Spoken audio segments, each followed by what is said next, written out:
Assalamu alaikum warahmatullahi wabarakatuh.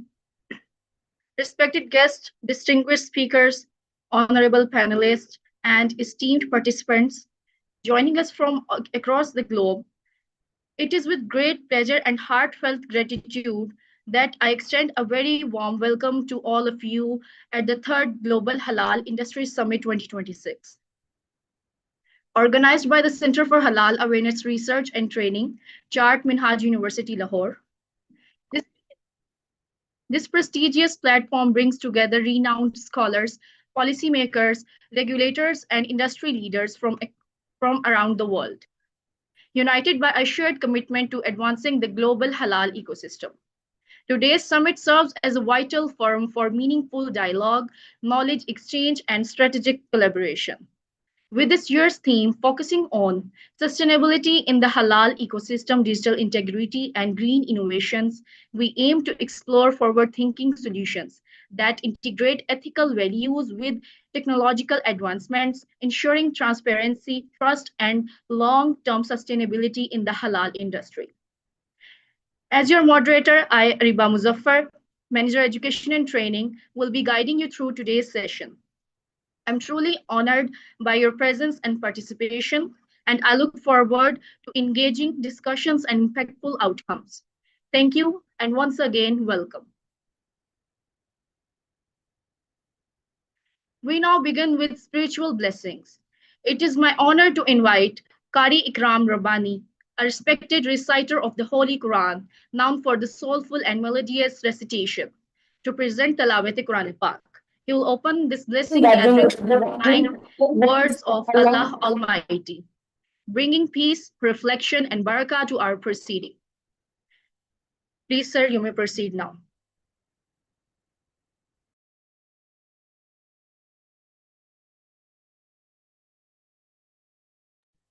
أعوذ بالله من الشيطان الرجيم.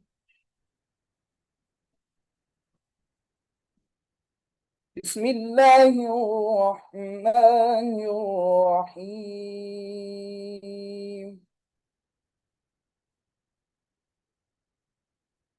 يا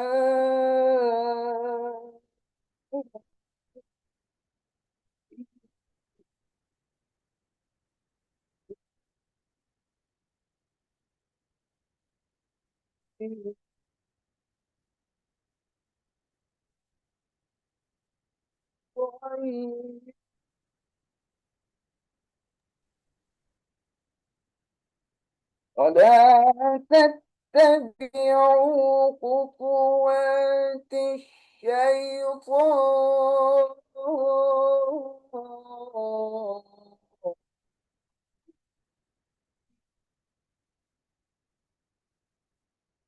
ولا تتبعوا خطوات الشيطان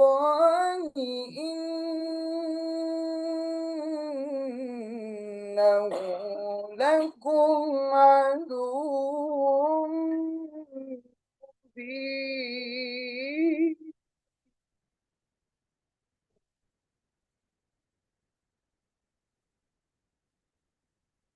إنما يأمركم بالسوء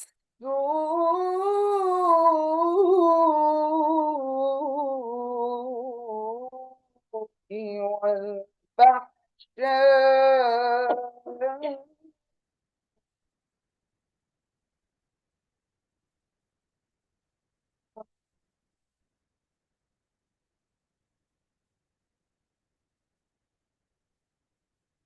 إنما يأمركم بالسوء والفحشاء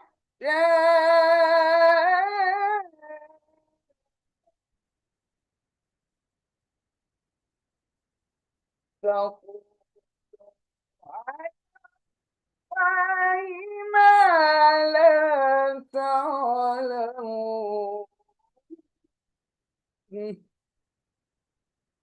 الله أكبر. بسم الله الرحمن الرحيم. والعصر إن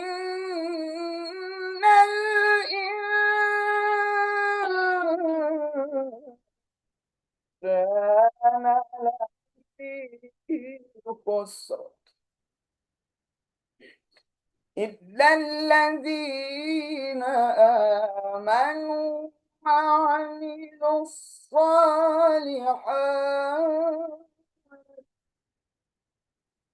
إلا الذين آمنوا وعملوا الصالحات وتواصوا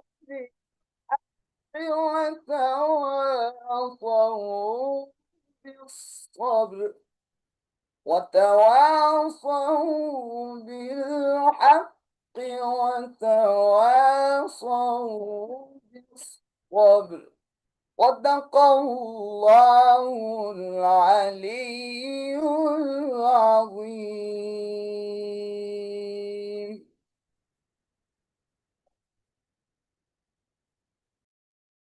Jazakallah khair for the beautiful recitation. We now move to a moment of deep spiritual devotion. I would like to invite Muhammad Ubaidullah, a gifted Nath Khan, to present it a heartfelt Naat Rasul Makbul Sallallahu Alaihi Wasallam. Through his recitation, we express love, respect, and spiritual connection with the Holy Prophet Muhammad Sallallahu Alaihi Wasallam, whose teachings guide humanity towards Passion compassion and and truth. truth. Sir, Sir, you you may may proceed. proceed.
से मेरा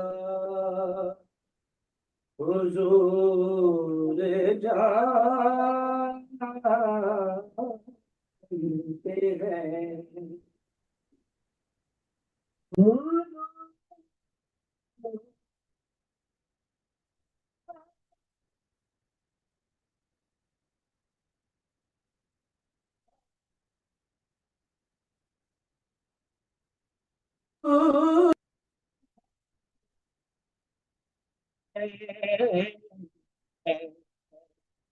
कहाँ है Samuel हुजूर जानते हैं कहाँ है Samuel हुजूर जानते हैं पहुँच के सिद्दा पे रूह अमी ये कहने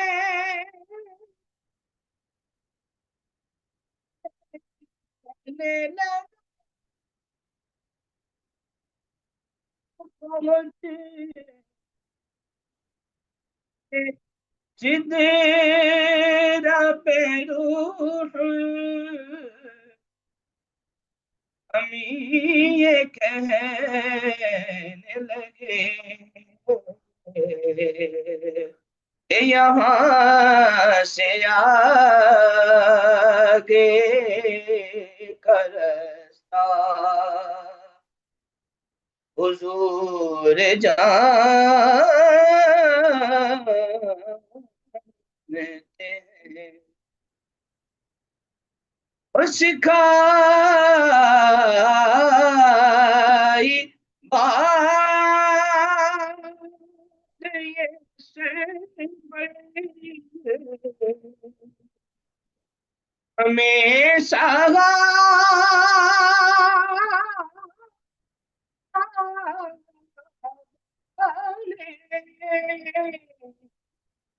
सिखाई बात ये से में सहाबा ने ये जानता है खुदाया हुजूर जानते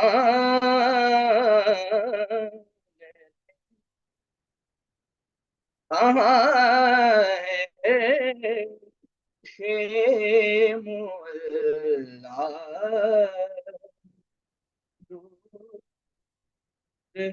जान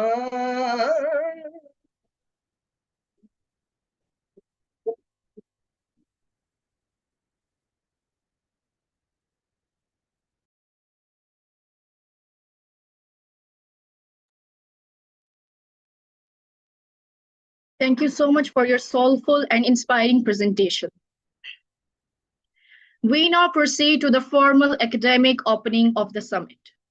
It is my great honor to invite Professor Dr. Khurram Shehzad, Registrar Minhaj University Lahore, Director Chart and Convener of 3rd Global Halal Industry Summit 2026. He is a highly distinguished educationist and researcher, widely recognized for his contributions in economics, empirical research, and higher education management. He holds a PhD in economics from the Pakistan Institute of Development Economics, Islamabad, with research focused on welfare effects of Pakistan's free trade agreements. He is also known as the youngest registrar in a recognized higher education institution in Pakistan. With strong expertise in quantitative analysis, policy research, and academic leadership, his role in supervising postgraduate researchers and teaching advanced micro and macroeconomics further reflects his academic excellence. He will now deliver the welcome note and introduce chart, highlighting its role in advancing halal research, certification, and global collaboration. Sir, please, you may proceed now. Bismillah ar-Rahman ar-Rahim.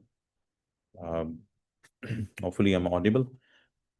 Dear audience, esteemed scholars, industry leaders, and honored guests, Assalamu alaikum wa rahmatullahi wa barakatuh. It's my profound privilege to welcome you all to this Global Halal Industry Summit, which is the 3rd one. We gather here at a defining moment, at a moment when the halal economy is no longer a niche market, but a multi-trillion-dollar global ecosystem that intersects with some of the most pressing questions of our time, which are related to environmental stewardship, digital trust, and inclusive growth. The theme before us today, sustainability in halal ecosystem, digital integrity, and green innovation, is not merely timely. It is also existential for the future of this industry. Let me begin with a profound observation. The very principles that underpin the halal framework, tayyib, wholesome, amana, and maslaha, are at their core principles of sustainability. Recent scholarship has made this convergence explicit. Researchers have demonstrated that integrating halal tourism and industry practices with the United Nations Sustainable Development Goals through Islamic values of environmental sustainability is not only feasible but necessary for long-term ecosystem resilience. The halal ecosystem, therefore, is uniquely positioned to lead, not merely follow, the global sustainability agenda. Yet, positioning is not same as preference. A critical challenge remains how do we ensure that halal integrity from form to fork, from lab to label, is maintained across increasingly complex, globalized supply chains while simultaneously advancing environmental objectives. Scholars have argued that aligning halal integrity with global sustainability agendas requires robust institutional incentives and regulatory compliance frameworks that go beyond voluntary adoptions and options. This is the dual mandate we must address. Dear colleagues, allow me to turn to the first pillar of our theme, which is digital integrity. The halal ecosystem today is a data ecosystem. Certification, traceability, and consumer confidence all rest upon the integrity of information flows. Recent research has proposed the concept of halal, the version 5.0, a model in which blockchain, artificial intelligence, and data analytics collectively enhance global integrity, halal integrity, and stakeholder trust across global supply chains. This is not science fiction, rather, it is an emerging operational reality. Consider the specific integration of blockchain and AI in halal supply chains. A growing body of literature has examined how these technologies can enforce the stringent requirements of halal compliance, creating what researchers describe as a trusted digital ecosystem in which every transaction, every certification, and every point of origin is verifiable and immutable. The digital solutions emerging in this space support not only the integrity but also the efficiency of halal product trade on the global scale. However, and I say this with the candor that academic gatherings demand, digital transformation also introduces new risks. As digital technologies are integrated into halal business, maintaining the ethical foundations of halal practices is paramount. Entrepreneurs must implement robust systems for digital governance that uphold, rather undermine the values of this industry represents. Digital integrity, therefore, is not merely a technical question, it is a moral one. The second pillar, green innovation, asks us look beyond regulatory compliance towards a deeper ecological conscience. The halal industry, spanning food, pharmaceuticals, cosmetics, fashion, and finance, carries a substantial environmental footprint. Researchers have outlined comprehensive green technology frameworks for halal industry, sustainability, and ecosystem protection, emphasizing that policymakers and industry leaders must establish dedicated support for research and development of environmentally reasonable practices. Indonesia's experience offers an instructive case. Studies on Sharia economic transformation have shown that building a halal ecosystem that is not only competitive but also inclusive and sustainable requires the deep integration of digital innovation with sustainability principles across multiple sectors.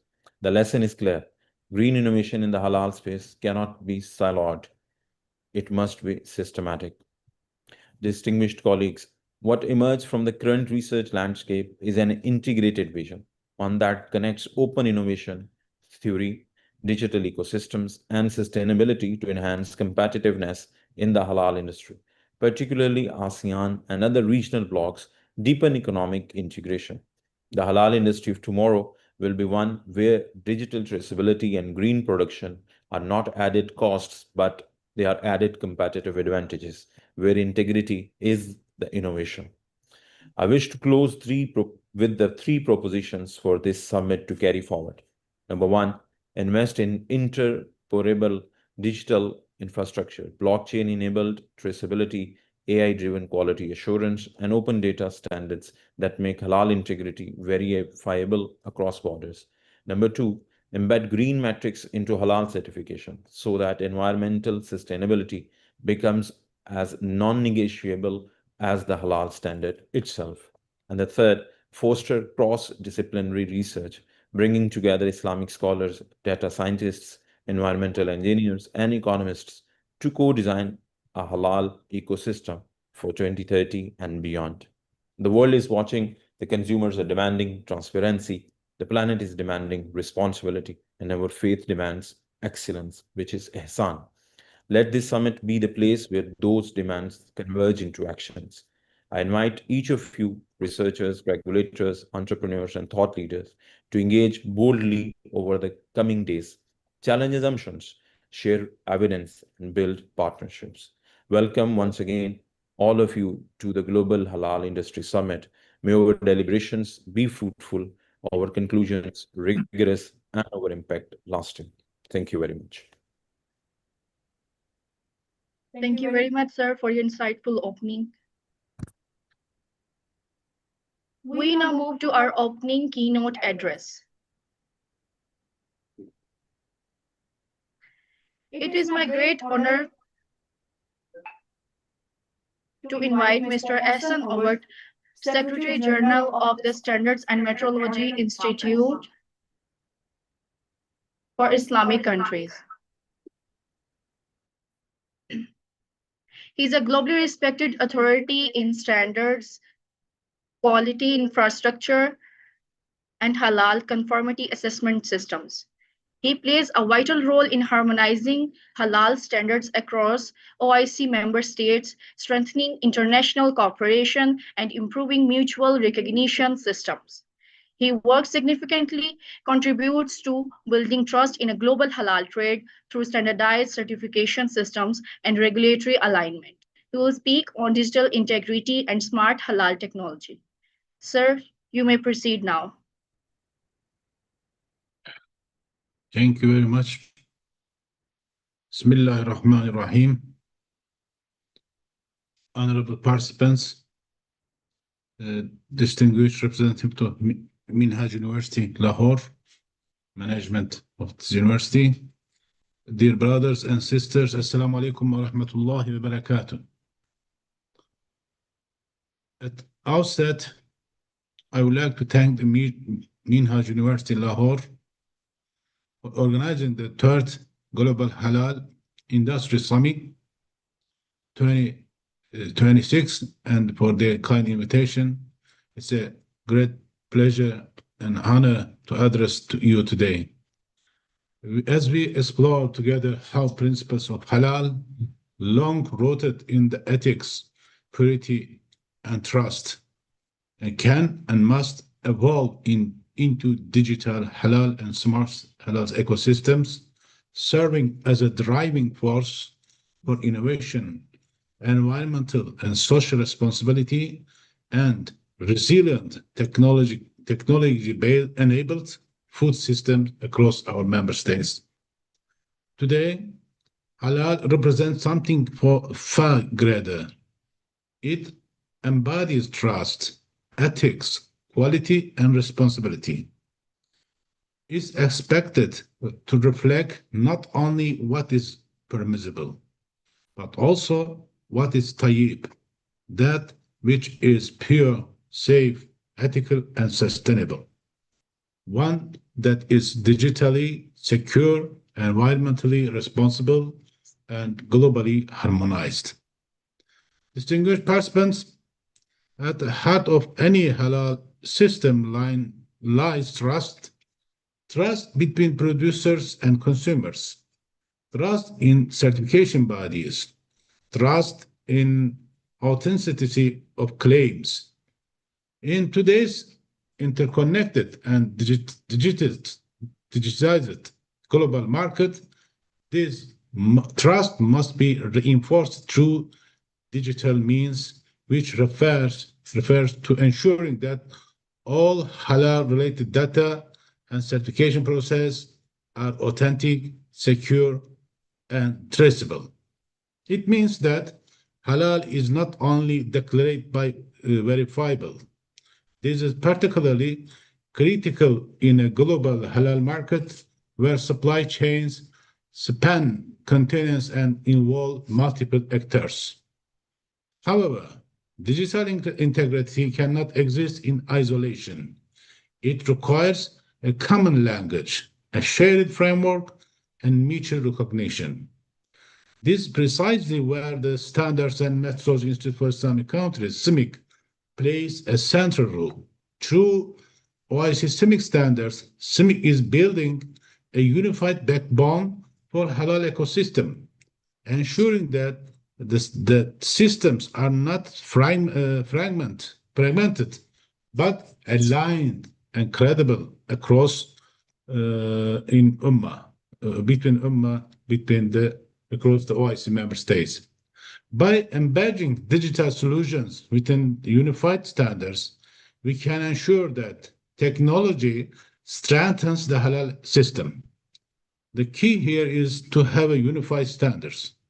Therefore, adapting OISM standards and implementing them is the first step to achieve true sustainable and traceable smart halal ecosystems. Dear brothers and sisters, while digital integrity protects how halal is verified, green innovation defines how halal is produced.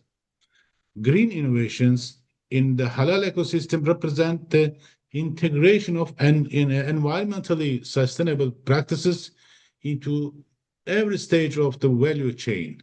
This is not the new concept, it is deeply rooted in Islamic principles. Today, green halal means sustainable and ethical sourcing of the raw materials, energy efficient, low emission production processes, water conservation, and waste reduction, particularly in food processing, eco-friendly and recyclable packaging solutions, and circular economy approaches across supply chains. In this context, halal is no longer only about permissibility. It becomes a holistic ethical system, and CIMIC has already laid strong foundation in this direction. Through our technical committees, we try to ensure that halal and tayyiban principles are integrated consistency across sectors. To provide you with some examples.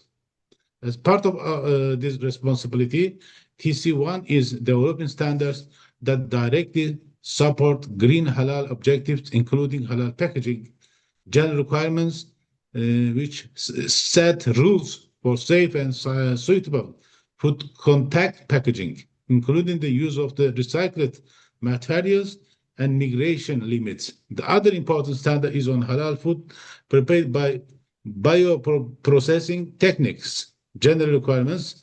Bioprocessing often uses microorganisms, enzymes, and fragmentation instead of heavy chemicals, which leads to a lower energy consumption, less hazardous waste, and cleaner processing environments.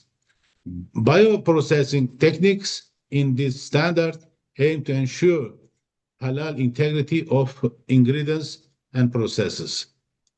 In the cosmetic sector, packaging and halal cosmetic claims under TC2 defines requirement for packaging and labeling, ensuring that halal claims are accurate, transparent, and aligned with halal provisions.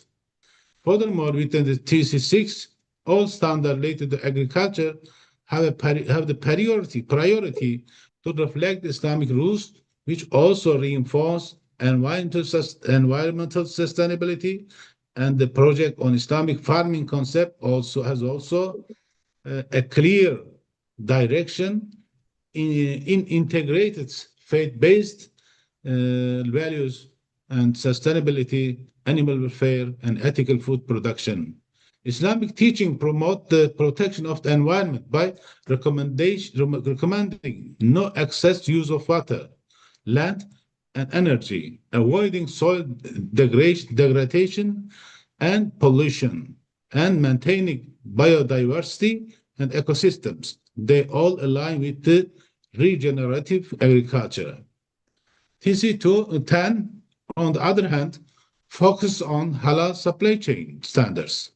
The standards support the key green elements by reducing waste through the better storage, rotation, and transport planning, improving energy efficiency with optimized routes, refrigeration and lighting, encouraging reusability and recycling of pallets, packaging, and containers, promoting cleaner operation through pest control, hygiene, and reduced chemicals, protecting resources by minimizing spoilage, and water and energy embedded in food and building consumer confidence with ethical, clean, safe, and sustainable halal practices.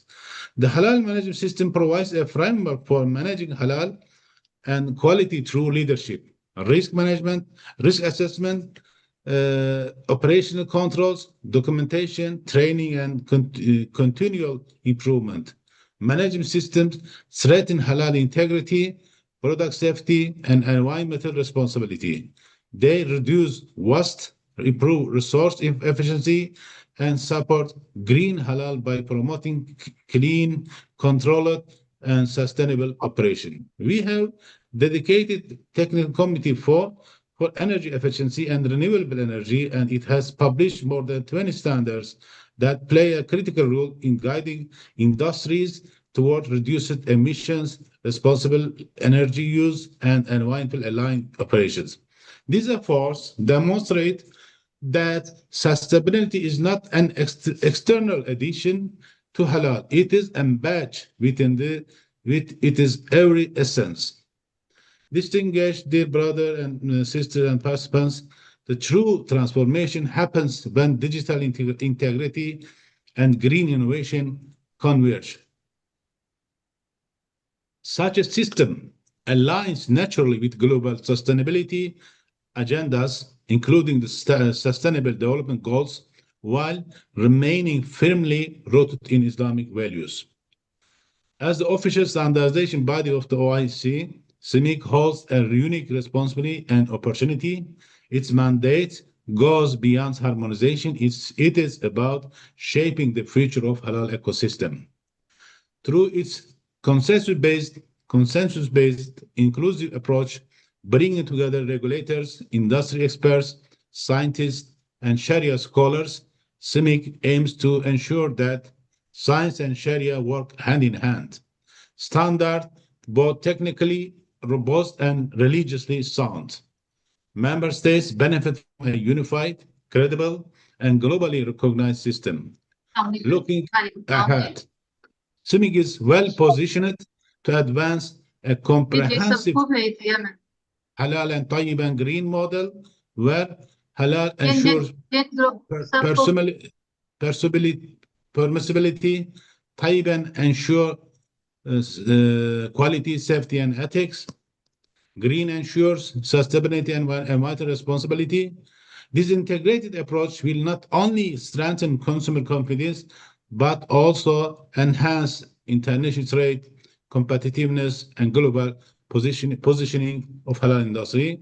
We must invest in digital infrastructure and smart technologies, promote capacity building and knowledge sharing across member states, encourage innovations in green technologies and sustainable practices, and strengthen collaboration among OIC institutions, industry, academia, and certification bodies. Most importantly, we must shift our mindset from viewing halal as a certificate to embracing it as a comprehensive responsibility.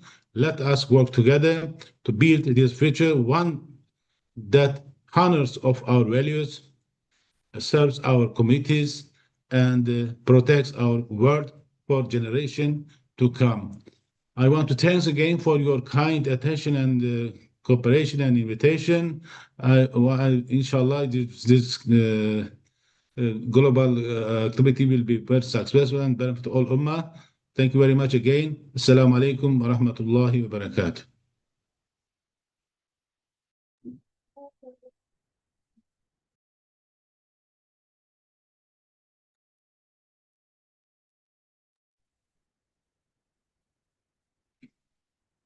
Thank you very much, Mr. Ahsan Obert, for your profound insights.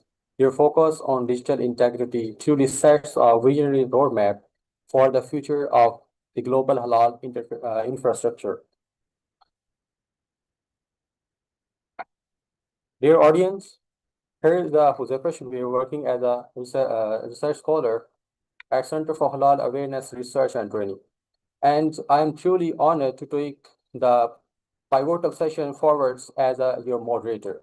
As we delve into the core of the third Global Halal Industry Summit 2026. We focus on how digital integrity and green innovations are reshaping the entire halal ecosystem.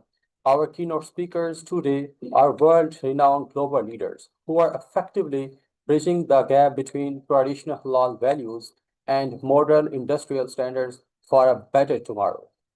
Dear audience, moving towards, I would like to invite Dr. Yasir Salim, who serves as the Principal Scientific Officer at the Food and Biotechnology Research Center, PCSIR, Labs Complex, Lahore, Pakistan. Dr. Yasir is a highly distinguished expert whose extensive research in biotechnology and food safety is instrumental in advancing our local industrial standards to meet international quality benchmarks. Today, he shared his immense expertise on green innovations in halal industries. Please welcome Dr. Yasir Salim. Dr. Yasir Salim, the stage is yours, please. Thank you very much, Mr. Huzaifa, for inviting PCSIR to this esteemed industry summit. Undoubtedly, that's a great day for Chart and as well as for Pakistan to host such an international event. Here, this is the layout of my presentation. First of all, I would like to show some of the things which we are doing at PCSIR. Then the other things which I will cover during this presentation are laid out here. PCSIR, those who are not aware of my organization, I must tell them, particularly the Secretary General of SMIC OIC. PCSIR is a 19-unit organization, a multi-campus organization across the country, and we have 11 research lab, training centers, and so on and so forth. And we at PCSIR, the main work or main focus is on the quality assurance services, technology development services, consultancy services, and as well as the human resource development. These are major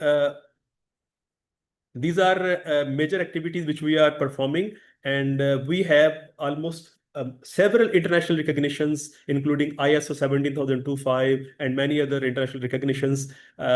In PCSIR Laboratories Complex Lahore, we have almost 30 different laboratories, those who are ISO 17000 accredited, and over 500 different parameters are accredited for this particular laboratory testings. We have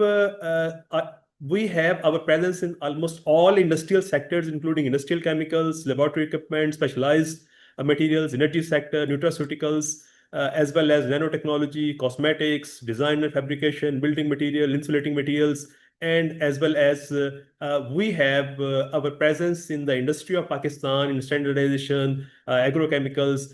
Particularly, I am the part of the Food and Biotechnology Research Center, where we have an comparatively old lab setup of food technology and also some of the biotechnology areas. And we have developed newly established halal authentication labs, which are very equipped and modern labs, along with some other modern facilities.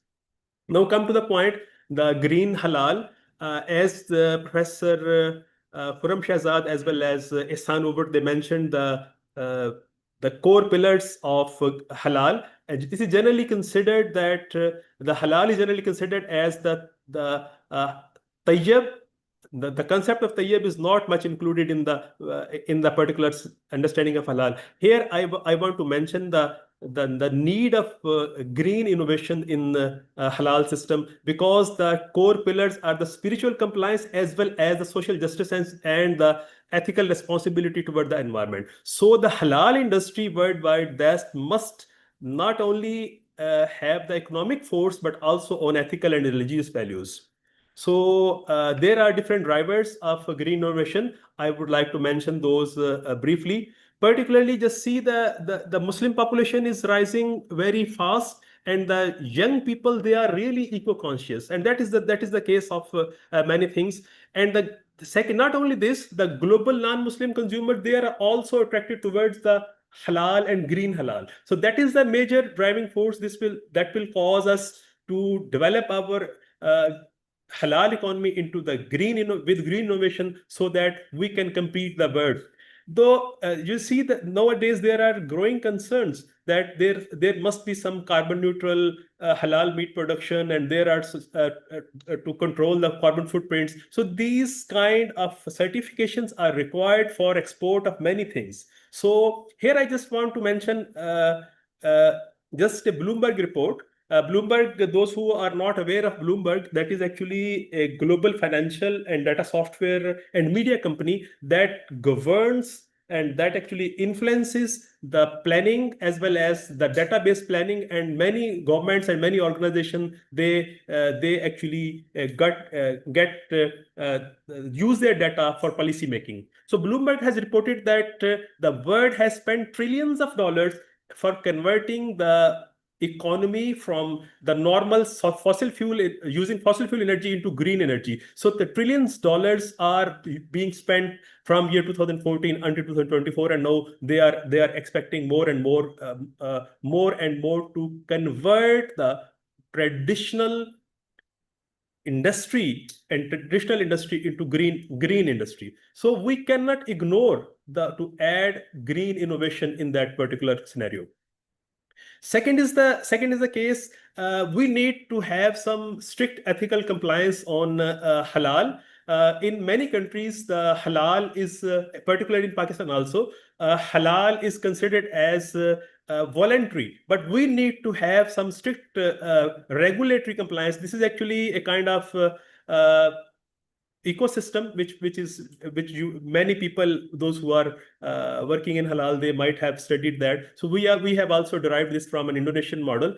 There are actually different organizations working at macro level as well at micro level. At macro level, there are government policies making the institute, like Ministry of Science and Technology. The PSQCA is the standard making organization. Then PNAC and PHA, they are implementing, and there are many other organizations. They are actually helping to implement all those things. But at micro level, they are actually following the SMIC and OIC standards. In Pakistan, they have this is actually the development of OIC standards, you can see. But the thing is that to implement all those things, they need some halal certification bodies. And at the provincial and federal level, there are some other authorities, those who are helping. But what I suggest, that there is a need at the time that as Ministry of Science and Technology, in collaboration with Ministry of National Food Security and Research, they can provide some guidelines, or they can provide some policy, some acts, some statutes, so that our industry that can use the renewable energy sources, because there is no chance in future to ignore that particular point. So that with this particular feedback, I suggest that Ministry of Science, because I have seen that there are many important persons from Ministry of Science and Technology, they are also the part of this particular seminar. So there is a need to introduce the green energy in halal production, which is lacking because definitely due to financial reasons and some other reasons. But this is actually the need of hour we cannot ignore. There are some key frameworks which have been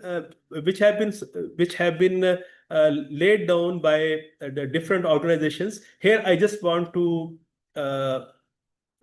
I just want to mention here that there is a Dinar Standard report. They are saying that if you see that the top exporter to OIC countries are from non-Muslim countries: Brazil, India, Russia, United States, China, Australia, and so on. And all OIC countries, they are dependent for their food, even the halal food, from those countries. Only 3 countries, Turkey, UAE, and Indonesia, they are providing for the halal food supplies in the supply chain, and they have some.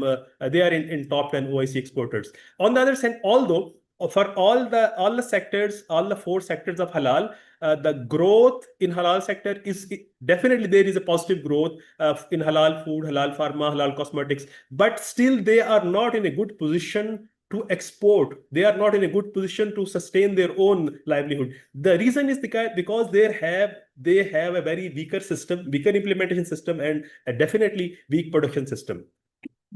I just want to say here one more thing, that the World Economic Forum, that those people who don't know who's World Economic Forum is actually a non-profit organization, those who make policies. They make policies for region as well as for global and for her industry, and the people used to follow their words. So in their very recent online report, they have mentioned that the world is having $540 billion food waste.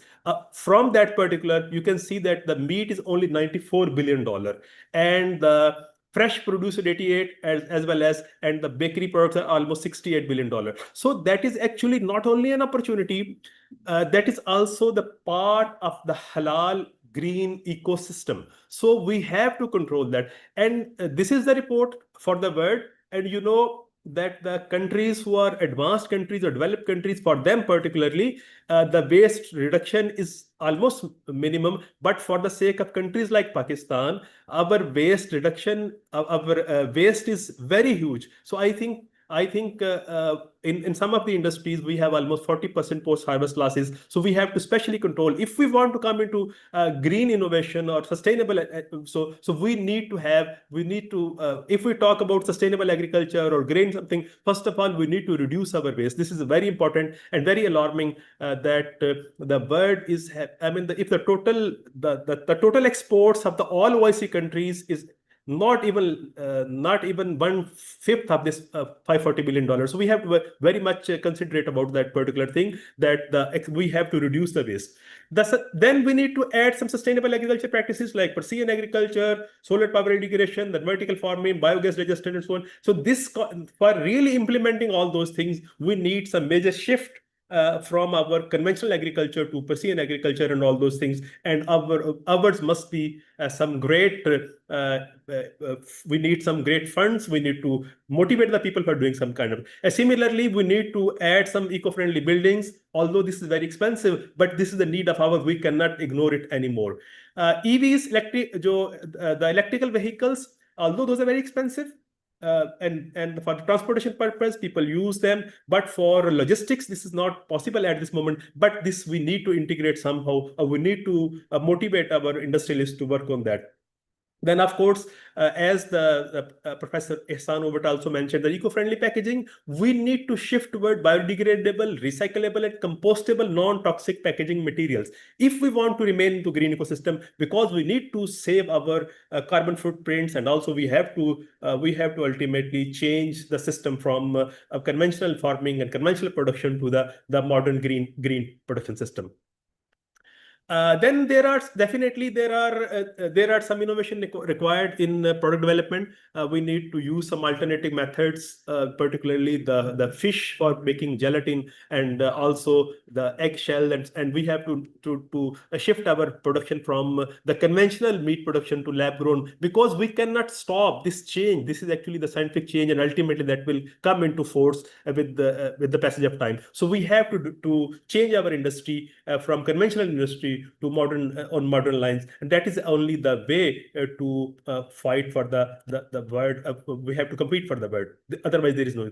So the most important thing, Professor Khurram Shahid also mentioned, the blockchain and AI. Here is the report from, again, I'm quoting the World Economic Forum in the Global Risk 2026 report. They have mentioned that AI is going to change the world, and that is becoming only the use of AI in different global market is almost around $3 trillion in next 5 years. So we cannot ignore the inclusion of AI and blockchain in our food production system. Here on the right side, you can see that there is the blockchain adoption models of the different countries. Pakistan at the 30%, whereas in Malaysia that is 90% in the adoption of blockchain and AI system, and other countries are on the way also. So we cannot. So there are some successful models. If you can see from Malaysia and Indonesia, they have developed the AI and blockchain model. Those who are working on the financial systems, they very well understand those models. So this is just for an overview that we have to integrate our halal supply chains into blockchain and AI-based methods. And if we can do using QR code or whatever RFID codes or whatever it is, then the traceability will be better. And if we can trust our product, we can better sell our product to the world. So integration of this can help a lot to our production system. Then these are also some blockchain or AI models you can find in academic books or academic journals. You can find such kind of models and their pros and cons. So it's not very rocket science, but these are the need of time. We cannot ignore it anymore.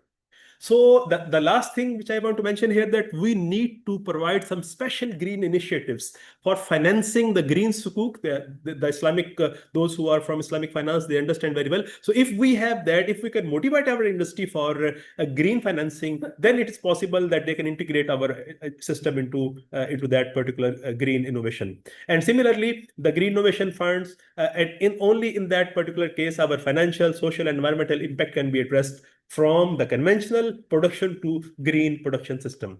And of course there are some challenges. The challenges are, there are standards, but the standards are lacking the environmental criteria. So very little standards they are addressing, although people are towards that, but still we need to enforce them more and more toward environmental criteria. And of course, for converting our conventional production system or halal production system into green technology is definitely a very much costly drive. So we have to particularly focus on providing some of the seed money, or providing some of the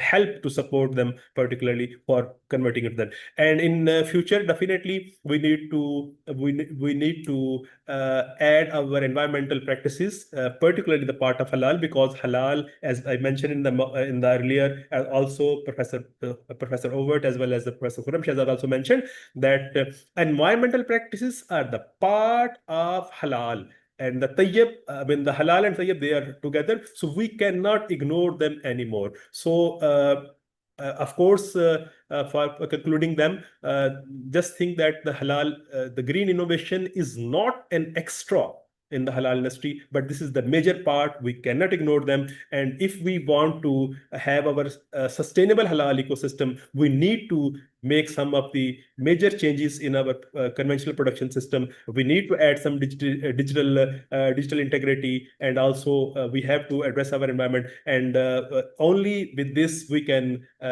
come into the international market. Not only we are, as well as the other people or other countries, or those who want to come into the part of this particular halal ecosystem, they are in a good position only by following some of these suggestions I have mentioned. And with this, I am thankful to all the audience for this, and particularly, again, I'm thankful to the organizer for inviting PCSR for this great event. Thank you very much.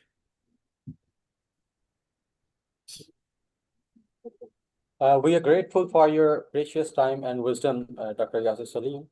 Your deep expertise in biotechnology provides a solid scientific foundation that is absolutely essential for driving sustainable green innovations within the global halal sector. Ladies and gentlemen, our next distinguished speaker is Dr. Muhammad Suhaib, an associate professor at the University of Veterinary and Animal Sciences, UAS, Pakistan. As a dedicated researcher in food science, Dr. Suhaib has contributed extensively to value addition, quality control, and safety protocol in the meat industry. He will be discussing circular economy approaches for halal food manufacturing. Ladies and gentlemen, let's welcome our honest speaker, Dr. Suhaib. Dr. Suhaib, the stage is yours, please. First of all, thank you very much, Chart, Minhaj University, Lahore, for giving me this opportunity to present circular economy approaches for halal food manufacturing topic. Okay. Am I audible? And like my screen is religious, ethical, and spiritual practices to support yes, that's okay. well-being, highlighting the global halal food industry. The demand of halal food is rapidly increasing, and it has been documented that halal food is like $1 trillion global food industry. And also the food systems, like the conventional food system, they actually produce a lot of waste during the processing and in the supply chain.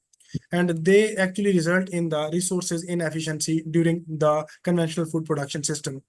So considering the conventional food production system's disadvantages, there has been a concept which is called as like a circular economy. And basically, the circular economy is like an economic system which is designed to eliminate the waste in the supply chain, and also to reuse the resources as long as possible. So, compared to the traditional food supply chain, the supply chain which are based on the circular economy concept, they are more sustainable. They are more like aligned towards the other concepts like halal and a sustainable aspect. So first of all, going into detail, I want to explain what are basically the circular economy concept. So if we see, we have a linear production system model in which we just take the raw material, make the food product, and then we utilize it. And after the utilization, we just dispose of all the waste and the other materials. And the major drawback of this linear production system or processing system is actually it can lead to resources depletion, and it can also increase the emission of the greenhouse gas and other waste materials. And actually, at the end, this has an economic loss. But if we see the circular economy model, that actually is based on reducing waste at the source level, and also we need to reuse and recycle the materials in the whole supply chain at whatever stage it is possible. And in the food system approach, this circularity is basically a major concept, and it's a major part of the standard development goals as set by the UNO. And this has reported that by using this circularity concept in the food supply chain, we can reduce wastage by up to 50%.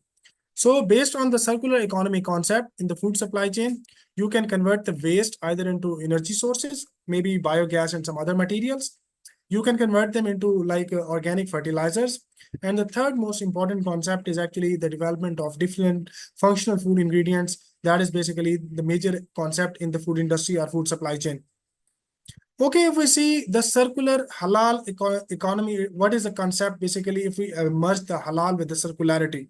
So basically, the idea for like circular halal economy is that you are applying the circularity principles within the boundaries of halal compliance.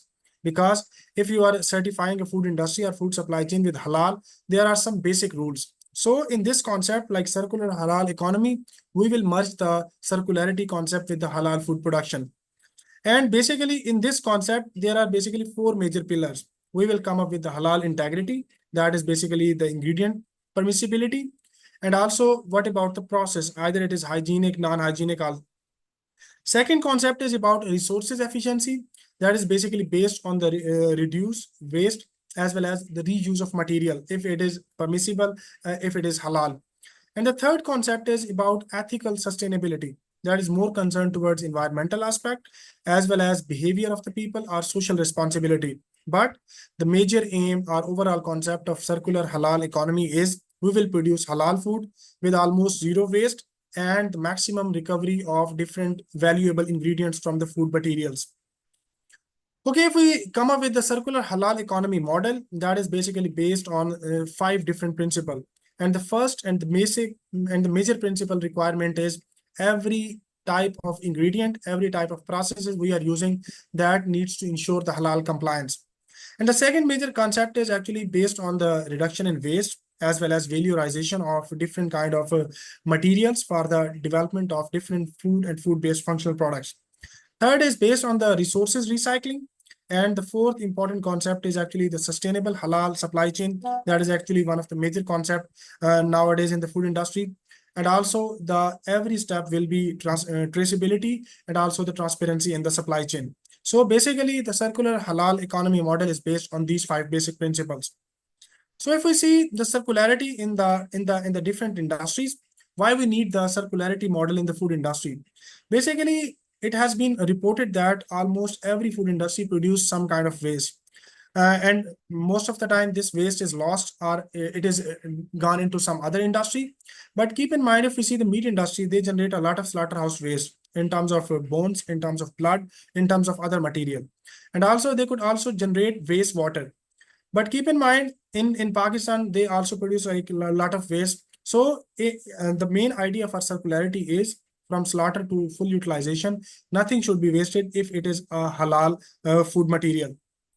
So if we see the waste generation in meat industry, they could, because in the meat industry, the carcass is around 50 or 55% of the total meat. And ultimately, the major waste includes blood, bones, fat, viscera, wastewater that could be rich in organic load. And if we use the circularity concept, maybe we can use these different kind of product for developing different kind of food products. For example, blood, it could be used in the fertilizer industry, maybe animal food if it is allowed. Bones that could be used to develop gelatin and bone meal base that could be used in the animal feed industry. Offals, they could be used for the processing food products. Skin and hide that could be used in the leather and other industries. And intestine that could be used in the sausage casing industry. If we see the circularity in the milk and cheese processing, well, we will start with the milk. And if we develop cheese from the milk, then there are like some raw materials like cheese whey that could be used to develop whey protein or some other kind of ingredient like galacto-oligosaccharides, lactose sucrose. So the core objective in the milk and cheese processing industry is every drop of milk that needs to be converted into valuable food products and nothing is wasted. So if we see the cheese processing industry, we see the waste. That is one of the important byproduct, but that waste could go into the whey protein powders or in the beverage industry. Lactose that could go into the infant formula or pharmaceutical industries. Whey permeate that could go into the animal feed industry after fermentation. Cheese trimmings that could go into the waste that are basically considered as a waste that could go into the reprocessed cheese or that could be used in the rework process. Defective cheese that could go into the sauce or some food ingredients, and salt brine could be filtered and reused in the food industry. If we see the circularity in beverage processing industries, they actually produce juices, soft drinks, dairy industries, and halal beverages. And they have certain kind of raw materials like pulp, spent grains, wastewater, and packaging material. Fruit pulp that could be used to produce like fiber powder that could, as well as it can go into the feed industry. Seed and peel that could go into the industry to produce oils, antioxidant-based materials, extracts that have certain functional value. Spent grains that could be used in the bakery flour, as well as it can go into the animal feed industry. If we see the circularity in fruits and vegetable based ingredients, fruits and vegetable based material, they could be used to produce certain, because if we start with the waste material, they could go with the agro-food waste. After extraction process, they can be valorized with certain kind of antioxidant based compounds, some new products that could have the functionality of different in the food and other food sectors. So if we see, circularity has actually the potential in every food industry, and we can apply circularity models in every food industry. But keep in mind, when we are applying the circularity principle, we have to see the halal perspective. And if we see the Islamic principles, they actually support the sustainability aspect, and they also support the circularity aspect, because in Islam, it has been prohibited that israf is prohibited. That is basically, we do not need to waste the material. We do not need to waste the resources. And also the Islam also promote like a Khilafah stewardship, that is basically the ethical resources use. So if we see the circularity principle, that is not a different aspect with the halal integrity. Rather, it aligns with the halal integrity that is based on the production of safe, healthy, and tayyib food products for the consumer. But keep in mind, when we are applying the circularity principles, they need to be halal compliant. For example, what we can do, we can actually go with the segregation of halal and non-halal ingredients or waste streams. And also we have to apply the traceability systems that will actually maintain the halal integrity. And most importantly, the valorization concept, that is basically the production of some useful material from the waste or those material which are low value. There is no contamination. And also we need to make sure that compliance with the halal certification standard has been achieved. If we see the circular supply chain approach, that has like it's a kind of closed loop supply chain. It has certain benefits in terms of reduced material dependency, as well as it will have the lower transportation emission. And most importantly, if we use a digital tool like blockchain in it, it can improve the traceability and transparency. It will reduces the byproducts, reduces the waste management problem issues, and also it will generate the byproducts. And most importantly, it can increase the resources as well as the process efficiency. We can get the different kind of benefits like environmental and social, which has been already discussed by Dr. Yasir Saab, because it will reduces the greenhouse gas emissions, water pollution, and most importantly, it supports the resources conservation approach. That is one of the major pillar of the sustainability aspect. So keep in mind, environmental and social benefits, they need to be maintain halal compliance issues in the food industry. But keep in mind, if we apply the circularity concept in the food industry, we do have certain challenges. And the major challenges include the limited awareness in halal certified industries. Particularly, this issue is a new concept. That is why it has more awareness in developed countries, but in developing countries like Pakistan, still we have like little awareness, and that we need to increase awareness for the industry as well as the consumer. Keep in mind, producing like valuable food products from like low value food raw materials or waste, that will require certain kind of technology investments. And also we need to develop infrastructure that is actually the high initial investment cost. That is why ingredient development is not a major food industry in Pakistan. In Pakistan, we have majorly food processing industries. We have the like technical expertise are lacking, which actually develop these kind of different innovative food products from like waste or other material. Lack of infrastructure for waste valorization. There are some like complexity issue with the regulatory and certification body, and most importantly, the compliance of halal during recycling process, because there are chances for contamination of the food products as well as the supply chain issues. Okay, if we see the conclusion, keep in mind every food industry produce waste, and that waste could be utilized to produce certain valuable ingredient or some other valuable components. And this actually provides us a problem as well as an opportunity. So if we apply the circularity concept, we can transform waste into some energy values, some nutrients, as well as like functional food ingredients, as well as the functional food products. And most important, this is very, very important in achieving like sustainable halal industry for the environmental protection. That is actually the environmental, and most importantly, the global food security for the people. So this is all from my side. Thank you very much for listening me, and please let me know if you have any question.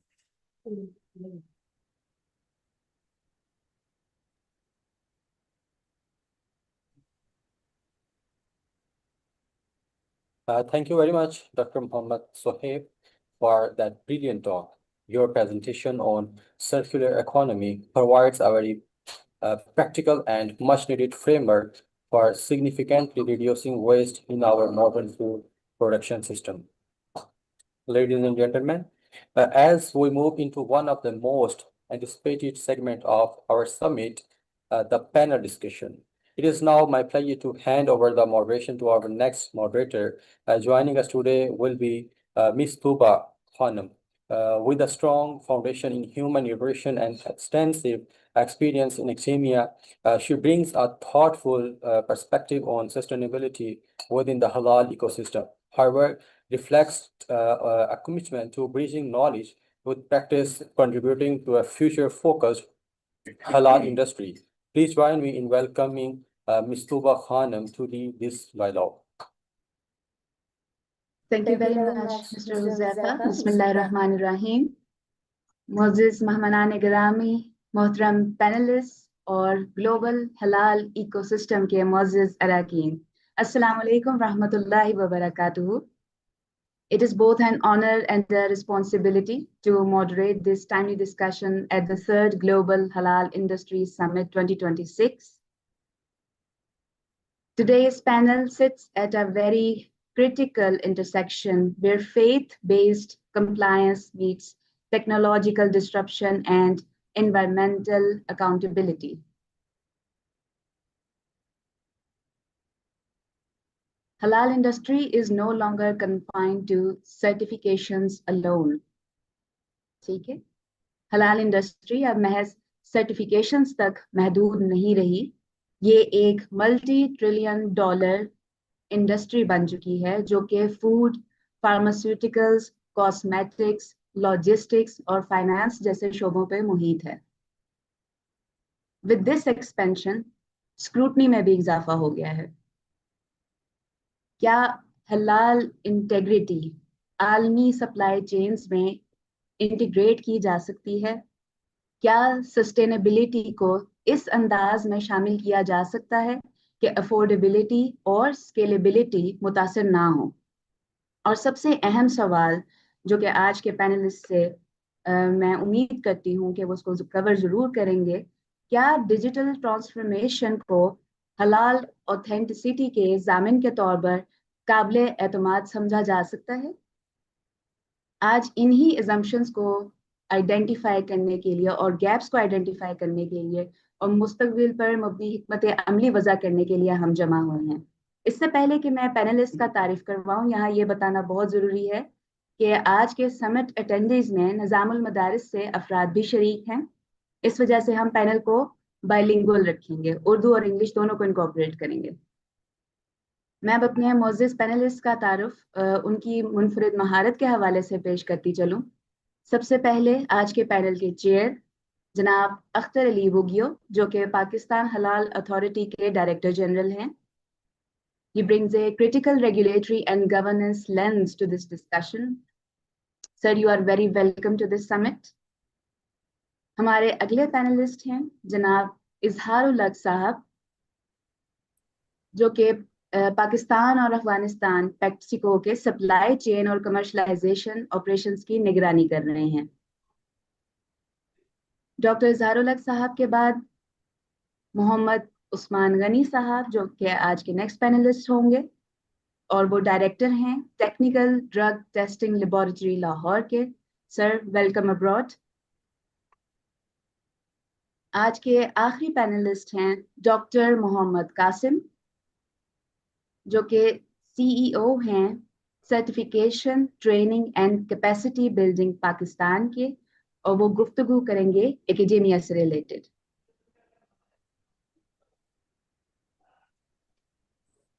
गुफ्तगू का आगाज करते हैं। सबसे पहले आज के panel chair mister Akhtar Ali बुगिया साहब से मेरा सवाल है, What is the most pressing challenge in balancing sustainability and digital transformation? Sustainability और digital transformation के दरमियान तवाज़ुन कायम करने में इस वक्त हलाल इंडस्ट्री को सबसे बड़ा चैलेंज कौन सा है? जी सर। मिस सुबा, अस्सलाम वालेकुम। आपका बहुत बहुत शुक्रिया फॉर गिविंग दिस अपॉर्चुनिटी। और जहाँ तक मिनहाज यूनिवर्सिटी का ताल्लुक है, and I have seen that always a front runner when it comes to these kind of events.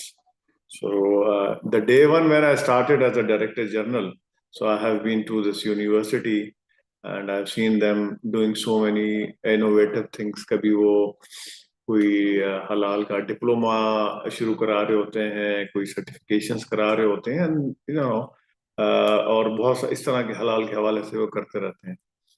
जहां तक आपका सवाल है कि ये चैलेंजेस का और इनका, देखें, दुनिया में ट्रांसफॉर्मेशन टाइम टू टाइम होती रहती है। यानी हमारी जो जिंदगी है वो स्टैटिक नहीं होती, दैट इज डायनामिक। चीजें ट्रांसफॉर्म होती हैं, चीजें बदलती रहती हैं, और यही जिंदगी है। तो जब हलाल का कॉन्सेप्ट आया था तो लोग यही समझते थे कि it's all about just religious duty, लेकिन फिर उसके साथ इम्तजाज हुआ टेक्नोलॉजी के साथ, डिजिटाइजेशन के साथ, और अब ये हलाल की एक्सेप्टेंस जो है सिर्फ मुस्लिम कंट्रीज तक नहीं रही, ये इंटरनेशनल और ग्लोबल हो गई है।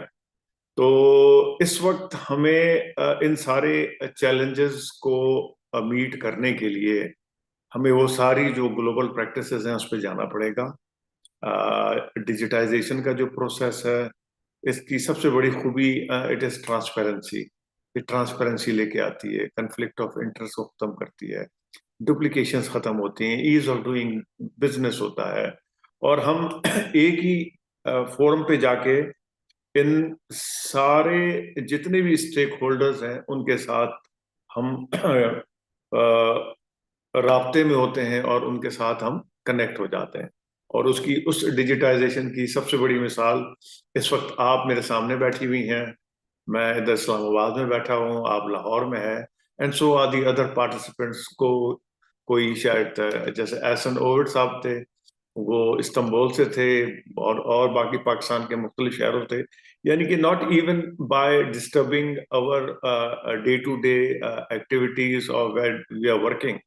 तो डिजिटाइजेशन एक ऐसी चीज है जिसको हम जिससे हम मुनहरफ भी नहीं हो सकते, उसको इनकार नहीं कर सकते, और इसमें हमें जाना पड़ेगा।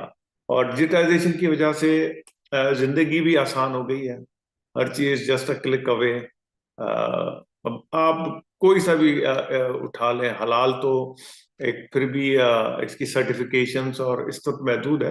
आप मेडिकल की फील्ड ले लें, आजकल बड़े से बड़ी जितनी भी सर्जरीज हो रही हैं वो सारी AI और IT और इनकी उससे होती हैं। तो बगैर ट्रांसफॉर्मेशन के हमारी सस्टेनेबिलिटी होगी नहीं। अच्छा, किसी चीज को अचीव करना प्रॉब्लम नहीं होता, वो आप अचीव कर लेते हैं। सस्टेनेबिलिटी असल इशू होता है कि आप उसको बरकरार कैसे रख सकते हैं, और this is how it is. So I am here, और इस पे फिर हमारी और मजीद बात होगी, लेकिन यह है कि इस वक्त सस्टेनेबिलिटी और digitisation, they are not separate things, वो एक ही हैं और वो साथ ही चलेंगी। Thank you. Wonderfully put into words, Sir Akhtar Ali Bugio. Doctor Usman Ghani और इजहारुल हक साहब, सेम क्वेश्चन जैसे मिस्टर अख्तर अली बुगियो ने हाईलाइट किया कि sustainability and digitalisation, they are not separate, they are same things. Is this challenge structural, technological और regulatory? किधर ये challenge fall करता है आपकी एक्सपर्टीज में? जी सर, इजहारुल हक जी साहब अस्सलाम प्लीज. जी अस्सलाम वालेकुम and Dr. Usman Saab, please go ahead if you want comments earlier. बहुत शुक्रिया sir, thank you very much for giving me this opportunity. मेरी अंडरस्टैंडिंग ये है कि सर ये बेसिकली ये वन स्टेज की 2 स्टेप्स हैं। First step is the transformation, जैसे कि जो है अख्तर अली साहब ने बताया हमें कि किसी चीज को हासिल कर लेना, it's not a big deal but it also a deal. उसके बाद उसको मेंटेन करना, सस्टेन करना, ये बिग डील है। देखिए, इसी चीज को मेंटेन करने के लिए डिफरेंट किस्म के क्राइटेरियाज इंट्रोड्यूस होते हैं जिसको हम स्टैंडर्ड्स बोलते हैं, जिसमें हलाल स्टैंडर्ड है इस केस में। इसी तरह अगर आप लैब में चले जाएं, जैसे मेरा चूंकि बैकग्राउंड लैब में है, तो हम उस चीज को मेंटेन करने के लिए लैब में जब एक मेथड को डेवलप कर लेते हैं तो उसके लिए मेथड्स के उसके बाद हम उसके स्टैंडर्ड्स बना लेते हैं। जो टेस्टिंग मेथड है, जो कि 17025 है, जो कि PCSIR वाले जो मेरे साथी थे उन्होंने भी उसको एक्सप्लेन किया, ठीक है ना। तो आपको उसका क्राइटेरिया, जब आप एक दफा उसको अटेन कर लेते हैं तो उसको आप प्रोसीड करने के लिए और उसको स्टैंडर्ड को मेंटेन करके आगे लेकर जाने के लिए आपको फिर एक सर्टिफिकेशन की जरूरत होती है जिसको स्टैंडर्ड बोलते हैं। और वो स्टैंडर्ड्स फिर जो होता है वो ग्लोबली जो होता है उसको इम्प्लीमेंट करते हैं और उनको आगे लेके जाते हैं। ऑपरेशन, इसमें रेगुलेटरी, ऑब्वियसली जब आप प्रोसेस में जाते हैं तो रेगुलेटरी इफेक्ट्स या रेगुलेटरी जो पैरामीटर्स होते हैं वो सबसे प्राइम होते हैं और सबसे पहले आपको जो होते हैं ना वो डील करने होते हैं, क्योंकि आप किसी भी मुआशरे में रह रहे हैं तो आपको उस मुआशरे में रहते हुए उनके रूल्स एंड रेगुलेशन के मुताबिक जो है वो आगे प्रोसीड करना होगा। इसकी एग्जांपल मैं आपको देता हूँ कि जो वेस्टर्न हमारा कम्युनिटी है उसमें मल्टीविटामिन्स और दूसरी प्रोडक्ट्स जो होती थी वो बनती थी, लेकिन उनके सोर्स जो थे वो एम्बिगुअस थे, वो डेट वाज नॉट हलाल सोर्स ना। तो with the passage of time क्या हुआ कि अवेयरनेस आई, हलाल ने, तैयब ने, ये जो भी पैरामीटर्स हैं, सर्टिफिकेट्स हैं, इन्होंने उनको एक्सप्लेन किया कि दीज आर द पैरामीटर्स। तो उसके ऊपर उन्हीं की बेस के ऊपर उन्होंने क्या किया कि उन्होंने उसकी तरफ गए। जो ऐसे कस्टमर थे उन्होंने कहा जी कि हमें जो है वो हलाल प्रोडक्ट्स ही चाहिए। मुस्लिम कम्युनिटी के बाद बाद वेस्टर्न वालों ने भी, उसमें बहुत ज्यादा फर्म्स हैं, ठीक है। मैं आप किसी का एक कॉमन सी आपको एक नाम ले देता हूँ, वीवी ऑप्टल एक मल्टीविटामिन है। वो पहले आता था लेकिन पहले उसका सोर्स जो था वो अनडिस्क्लोज नहीं था, ठीक है। लेकिन उसके बाद चूंकि यूज बहुत था, किसी ने उसके मतलब बताया कि जी कि इसका सोर्स एम्बिगुअस है, तो उन्होंने अब जो मैन्युफैक्चरिंग हो रही है, अब जो मार्केट में अवेलेबल है वो हलाल अवेलेबल हो जाएगा, हलाल वाला भी। इसी तरह होम्योपैथिक इंडस्ट्री में भी इसी तरह ही है, वहां पे अल्कोहल और अल्कोहल फ्री आपको मिल जाती है। तो ये सारे वो पैरामीटर्स हैं जो कि हम हलाल पैरामीटर्स की तरफ जा रहे हैं, जो कि ट्रांसफॉर्मेशन और सस्टेनेबिलिटी के साथ आगे लेकर जा रहे हैं। ये फार्मा इंडस्ट्री में, मीट इंडस्ट्री में यानी कि फूड इंडस्ट्री में, और इसके अलावा जो भी और इंडस्ट्री है सब में इम्प्लीमेंट होता है। तो मेरी अंडरस्टैंडिंग यही है कि ये जो चीज़ है ये एक स्टेज की 2 स्टेप्स हैं जिसको ऑपरेट करना है, और जो है रेगुलेटरी उसमें जो है वो सबसे पहले है। रेगुलेटरी आएगा तो उसके बाद स्ट्रक्चरल और बाकी जो होंगे सीधे मामला आगे चलेंगे। बहुत शुक्रिया। जी बहुत शुक्रिया डॉक्टर उस्मान साहब और डॉक्टर अख्तर साहब। I would really appreciate Minhaj universities team और पार्टिसिपेंट के ये एक लर्निंग अपॉर्चुनिटी क्रिएट की सबके लिए। तो supporting to the already Akhtar साहब ने और डिजिटलाइजेशन पे और जो साइंटिफिक टेस्टिंग और लेबोरेटरी पर्सपेक्टिव से डॉक्टर उस्मान साहब ने जो आइडियाज दिए, कुछ चीज़ें और मैं I would like to add in regarding the transformation के हमारे यहाँ अभी चूँकि स्टार्टअप है और लोग उसको ज़्यादा सर्टिफिकेशन और उसको सिर्फ समझते हैं, ना कि उसको कंटिन्यूअल इम्प्रूवमेंट के लिए और जो ग्लोबल ईएसजी एनवायरनमेंट सोशल और दूसरे जो सस्टेनेबिलिटी का पर्सपेक्टिव आपने कहा। तो हमें इसको जितना जल्दी और इसको क्रेडिबल बनाने के लिए इसको सिस्टम को आगे लेके जाना पड़ेगा एक सस्टेनेबल सिस्टम में, जो कि चूँकि हलाल का एक रेफरेंस ही ऐसा है कि जहाँ पे सारे सिस्टम, जहाँ चाहे वाटर सेविंग हो, एनर्जी सेविंग हो, एथिकल बाइंग हो, सर्कुलर इकोनॉमी हो, रिसोर्स रिजर्वेशन हो, जीएचजी रिडक्शन हो, ये सारी चीज़ें की गाइडेंस बेस्ट जो है वो हमें इन सोर्सेज से मिलती है। तो उनको हम किस तरह से इंटीग्रेट करें कि एक जो हम आगे सस्टेनेबल सिस्टम की तरफ, और एक स्टेज आएगी कि जो फूड सेफ्टी और अदर जितने भी सस्टेनेबिलिटी स्टैंडर्ड है that could be the part of हलाल। और अभी जैसे कई चीज़ों पे फॉर एग्जांपल हम फूड सेफ्टी एफएसएससी सर्टिफिकेशन होती है तो बहुत सारी चीज़ें अंडरस्टूड से करते हैं कि इसमें है सब इम्प्लीमेंटेशन होगी, रिस्क असेसमेंट फूड से। इसी तरह से हलाल सर्टिफिकेशन को हमें उस लेवल पे लेके जाना है कि जहाँ पे ये क्रेडिबिलिटी, और वो that would be definitely increase the export. और जो मैं एक पर्सनल एग्जांपल एक दो मैंने शेयर करूंगा कि मैं एक दो दफ़ा फॉरेन कंट्रीज में कुछ फॉरेनर के साथ था जो कि नॉन मुस्लिम थे।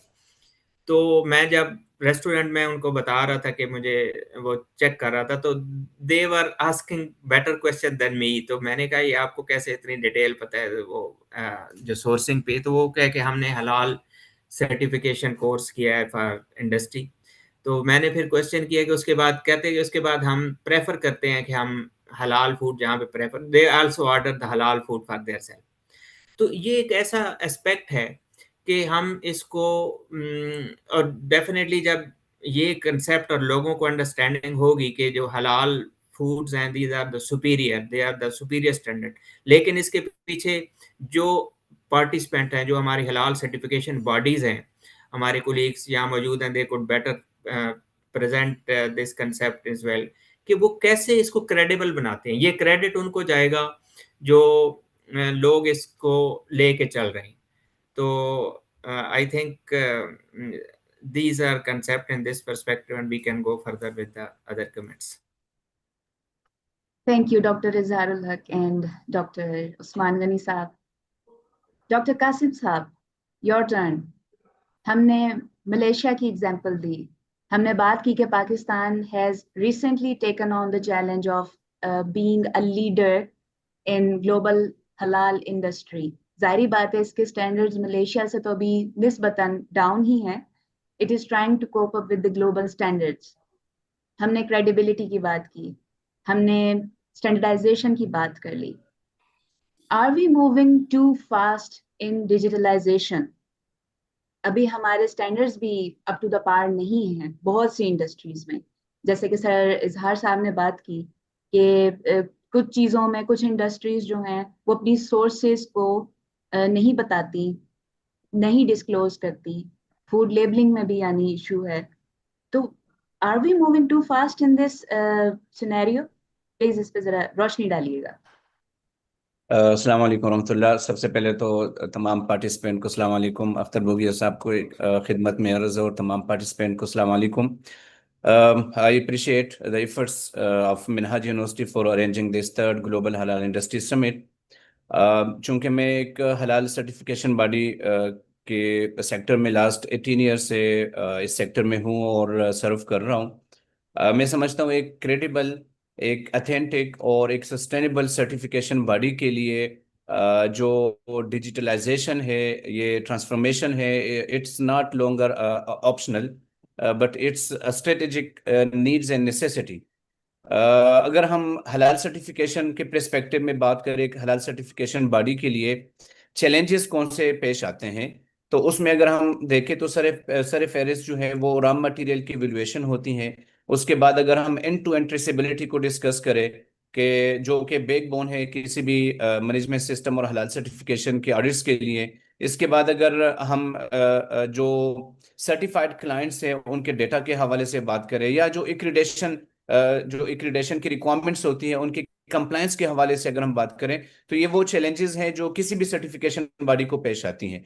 इनमें से अगर हम किसी भी चैलेंज को ले तो मैं समझता हूं कि इस टाइम में एक क्रेडिबल सर्टिफिकेशन बॉडी के लिए कोई ऑप्शन नहीं है अगर वो अपने सिस्टम को डिजिटलाइजेशन की तरफ ना लेके जाए। तो एक छोटी सी भी लाइक कुछ क्लाइंट्स के साथ तो आप सरवाइव कर लेंगे, लेकिन जब आपके पास क्लाइंट्स बढ़ जाते हैं, जब आपकी सर्विस बियॉन्ड द कंट्री चली जाती हैं, तो उसके बाद आपके पास अगर ये डिजिटलाइजेशन का सिस्टम नहीं है तो आप अफोर्ड नहीं कर सकते।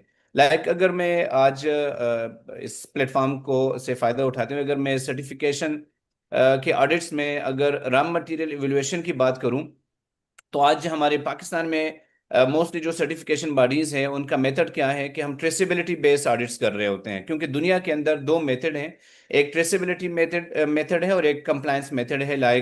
टेस्ट बेस पे वो चूंकि वो जो मॉडर्न कंट्रीज हैं वो रॉ मटेरियल के टेस्ट बेस के ऊपर जो है वो डिसीजन ले रहे होते हैं, लेकिन हमारे पाकिस्तान में और जो हमारे डिफरेंट कंट्रीज है उसमें हम ट्रेसेबिलिटी बेस्ड ऑडिट कर रहे होते हैं।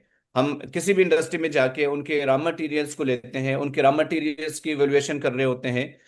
तो मैनुअल तरीके से आपको वन स्टेज ट्रेसेबिलिटी तो मिल जाती है कि आप किसी भी इंडस्ट्री में जाए उनके रॉ मटेरियल्स का डेटा आपको मिल जाता है, लेकिन बाज़ औक़ात रॉ मटेरियल इवैल्यूएशन के अंदर वन स्टेज ट्रेसेबिलिटी काफ़ी नहीं होती। आपको 2, 3, 4, 5 स्टेज तक ट्रेसेबिलिटी में जाना होता है। मैनुअल में अगर आप इस डिजिटलाइजेशन की तरफ नहीं जाएंगे, अगर आप ये ब्लॉकचेन और आप एआई की तरफ नहीं जाएंगे, तो पॉसिबल नहीं है कि आप इस ट्रेसेबिलिटी को आप प्रॉपर तरीके से कर सके। इसके इसके साथ आप जो सर्टिफाइड क्लाइंट्स हैं, आज ये एक बहुत बड़ी सीबीज को ये परेशानी पेश आती है कि उनके पास जब नंबर ऑफ क्लाइंट्स हो जाते हैं तो उनको खुद नहीं पता होता कि हमने कितने क्लाइंट्स को सर्टिफाई किया और उनका सर्टिफिकेट का स्टेटस क्या है। इसी के साथ साथ ऑन टाइम आप क्वालिटी स्ट्रक्चर और क्वालिटी सिस्टम के लिए जरूरी है कि आपका जो ऑडिट्स हैं वो ऑन टाइम आप उसको एग्जीक्यूट करें। आपके पास जब नंबर ऑफ क्लाइंट्स हो जाते हैं, आपको नहीं पता होता कि आपके क्लाइंट्स का ऑडिट कब ड्यू हो रहा है और आपने उसका सर्वेलेंस ऑडिट कब करना है। तो ये चैलेंजेस हैं जो किसी भी सर्टिफिकेशन बॉडी को पेश आती हैं। मैनुअल अगर आप ये सारी चीजें मैनेज कर रहे होते हैं तो ये पॉसिबल नहीं है कि आप एक क्वालिटी, क्रेडिबल, सस्टेनेबल बिजनेस और एक सर्टिफिकेशन बॉडी को चला सकें। मैंने खुद एक पाकिस्तान से बाहर एक डेवलप कंट्रीज के अंदर मैंने ये ऑब्जर्व किया है ड्यूरिंग ऑडिट कि वो वन क्लिक के ऊपर आपको क्लाइंट का पूरा जो है वो पूरी हिस्ट्री बता देते हैं from start of the process, like application से ग्रांटिंग ऑफ सर्टिफिकेट तक जितने भी प्रोसेसेस होते हैं वो आपको पूरी की पूरी जो है वो सारी ट्रेसेबिलिटी करवा देते हैं। जबकि हमारे यहाँ पाकिस्तान के अंदर अब भी ये प्रॉब्लम होती है कि जब हमारे एक्रीडेशंस के ऑडिट्स आते हैं या जब हमारे पीएचए के ऑडिट्स आ रहे होते हैं तो हम वही रातों को बैठ के प्रिपरेशन कर रहे होते हैं और फाइलें ठीक कर रहे होते हैं और वो रिपोर्ट से लगा रहे होते हैं। तो ये एक कॉमन प्रॉब्लम है जो किसी भी सर्टिफिकेशन बॉडी को पेश आती है। तो मैं समझता हूं कि जो डिजिटलाइजेशन है ये किसी भी सस्टेनेबल और क्रेडिबल सर्टिफिकेशन बॉडी के लिए लाइफ लाइन है, और इसके बगैर किसी भी सर्टिफिकेशन बॉडी के लिए एक क्वालिटी सर्विस देना पॉसिबल नहीं है। सही हो गया।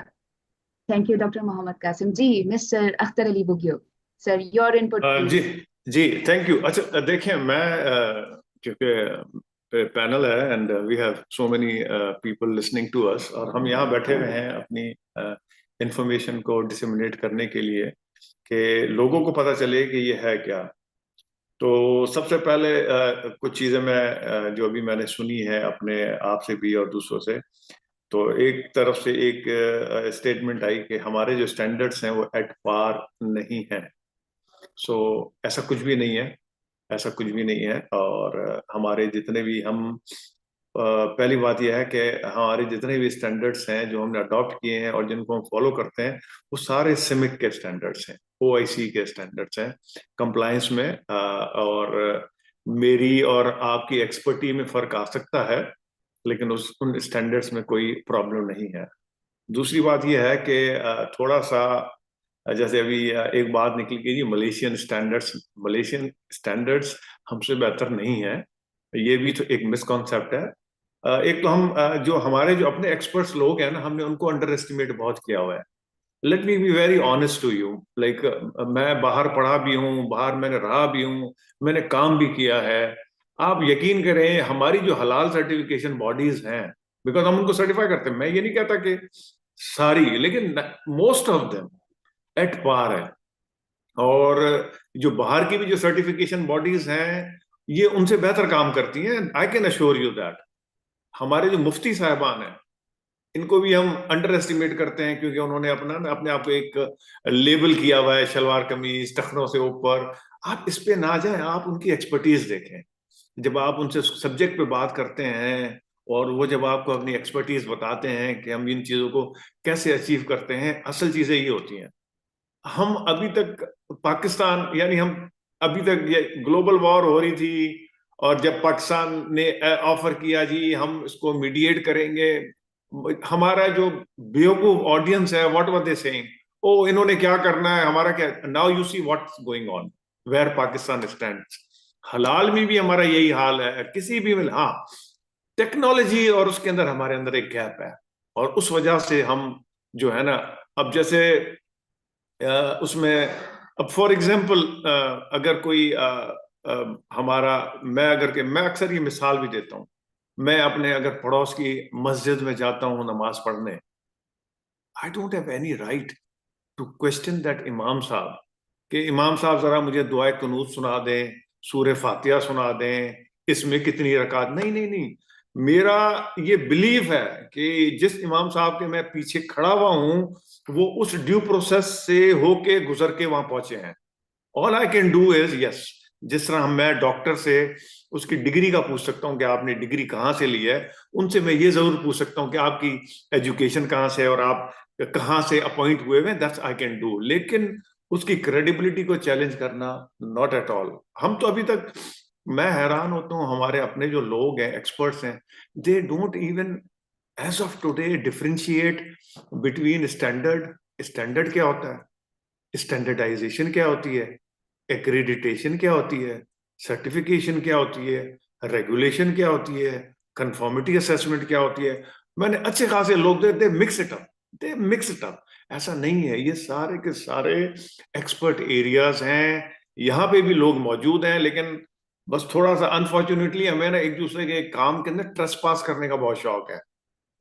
यानी वो एक मिसाल देते हैं ना, कि अगर आप किसी महफिल में पाकिस्तान में बैठे हुए हों, अब सॉरी मैं इस तरह की मिसाल देके ना, try to make things easy, और 100 लोग बैठे हुए हों, और अगर मैं ऐसे ही बराबर वाले से कहूं कि, और वो मुझे बताए कि मेरी तबीयत सही नहीं है, और मैं उसको एडवाइस देना शुरू कर दूं, तो आप यकीन करें जो उधर 80 लोग बैठे हुए हैं, वो सारे के सारे बीमार बन जाएंगे। वो कहेंगे जी हमें भी बता दें, हमें, विदाउट चेकिंग माई क्रेडेंशियल्स। ओ भाई, आप देखें तो सही, आप कहाँ हैं, किधर खड़े हैं, कहाँ बात कर रहे हैं। अब मैं आपको बता रहा हूँ, लाइक फ्रॉम, देखिए हर कंट्री की डायनेमिक्स, ग्राउंड रियलिटीज अलग होती हैं। हम अब जैसे हम ट्राई कर रहे हैं कि हम पूरा डिजिटाइजेशन के ऊपर चले जाएं, लेकिन क्योंकि हमारे इकोनॉमिकल हालात बेहतर नहीं है, from 4 years I was trying to get Pakistan Halal authority digitised, नहीं, फंड्स नहीं थे। अब जाके हमने उसको सिक्योर किया है, अब हमारी डिजिटाइजेशन हो रही है। और लेकिन उसके अंदर भी जाहिर सी बात है, जब हम जा रहे हैं तो हमने गवर्नमेंट की सारी रिक्वायरमेंट्स पूरी करनी है। और उसके बाद मैं आपको ये कह सकता हूँ, अगले 6 महीने के बाद, साल के बाद, जब आप किसी मॉल में और किसी सुपर स्टोर पे जाके कोई प्रोडक्ट उठाएंगी, और आपको सिर्फ और सिर्फ उसका QR कोड चेक करना है, आपको सारी इंफॉर्मेशन मिल जाएगी कि कहाँ बना है, कहाँ नहीं बना है, दैट्स इट। सो दूसरा, एडल्ट्रेशन, फेक को ना हमारे सिस्टम का फॉल्ट मत कहें, ये हमारी जो है ना जीन्स के अंदर प्रॉब्लम्स है, थोड़ा सा ये है. So that's what I want to say. Thank you. Thank you very much sir. आपने एक बहुत बड़ी मिसकंसेप्शन को हमारी ऑडियंस के लिए इजी टू अंडरस्टैंड लैंग्वेज में, लेमैन टर्म्स में एक्सप्लेन किया। Much appreciated sir. अच्छा, डॉक्टर मोहम्मद कासिम साहब, क्योंकि सीईओ हैं सर्टिफिकेशन सर्विसेज अलवाइज के, मेरा आपसे सवाल है, to what extent can blockchain ensure halal traceability? Is it being overpromised? क्या इसकी अफादियत को बढ़ा चढ़ा के पेश किया जा रहा है मार्केट में? प्लीज इसके ऊपर जरा आप अपना पॉइंट पेश करें। एक तो मैं जैसे अख्तर बुगियो साहब ने फरमाया उसको मैं सेकंड करूंगा कि मैं चूंकि कुछ जो इंटरनेशनल एक्रीडेशन बॉडीज हैं डिफरेंट कंट्रीज के, उनके बिहाफ पे डिफरेंट कंट्रीज में एक्रीडेशन ऑडिट्स के लिए जाता हूं, ये पर्सनली मैंने ऑब्जर्व किया है कि जो हमारे इस्लामिक अफेयर एक्सपर्ट्स है पाकिस्तान के, वो कॉम्पिटेंसी आपको पाकिस्तान से बाहर नहीं मिलेगी। जो इवन हमारे फूड टेक्नोलॉजिस्ट हैं, हमारे लीड एडिटर्स हैं, जितने कॉम्पिटेंट सिस्टम सर्टिफिकेशन में वो हैं, बहुत कम देखने को मिलता है कि इतने कॉम्पिटेंट लोग आपको बाहर, सिस्टम कॉम्पिटेंट लोग आपको मिले।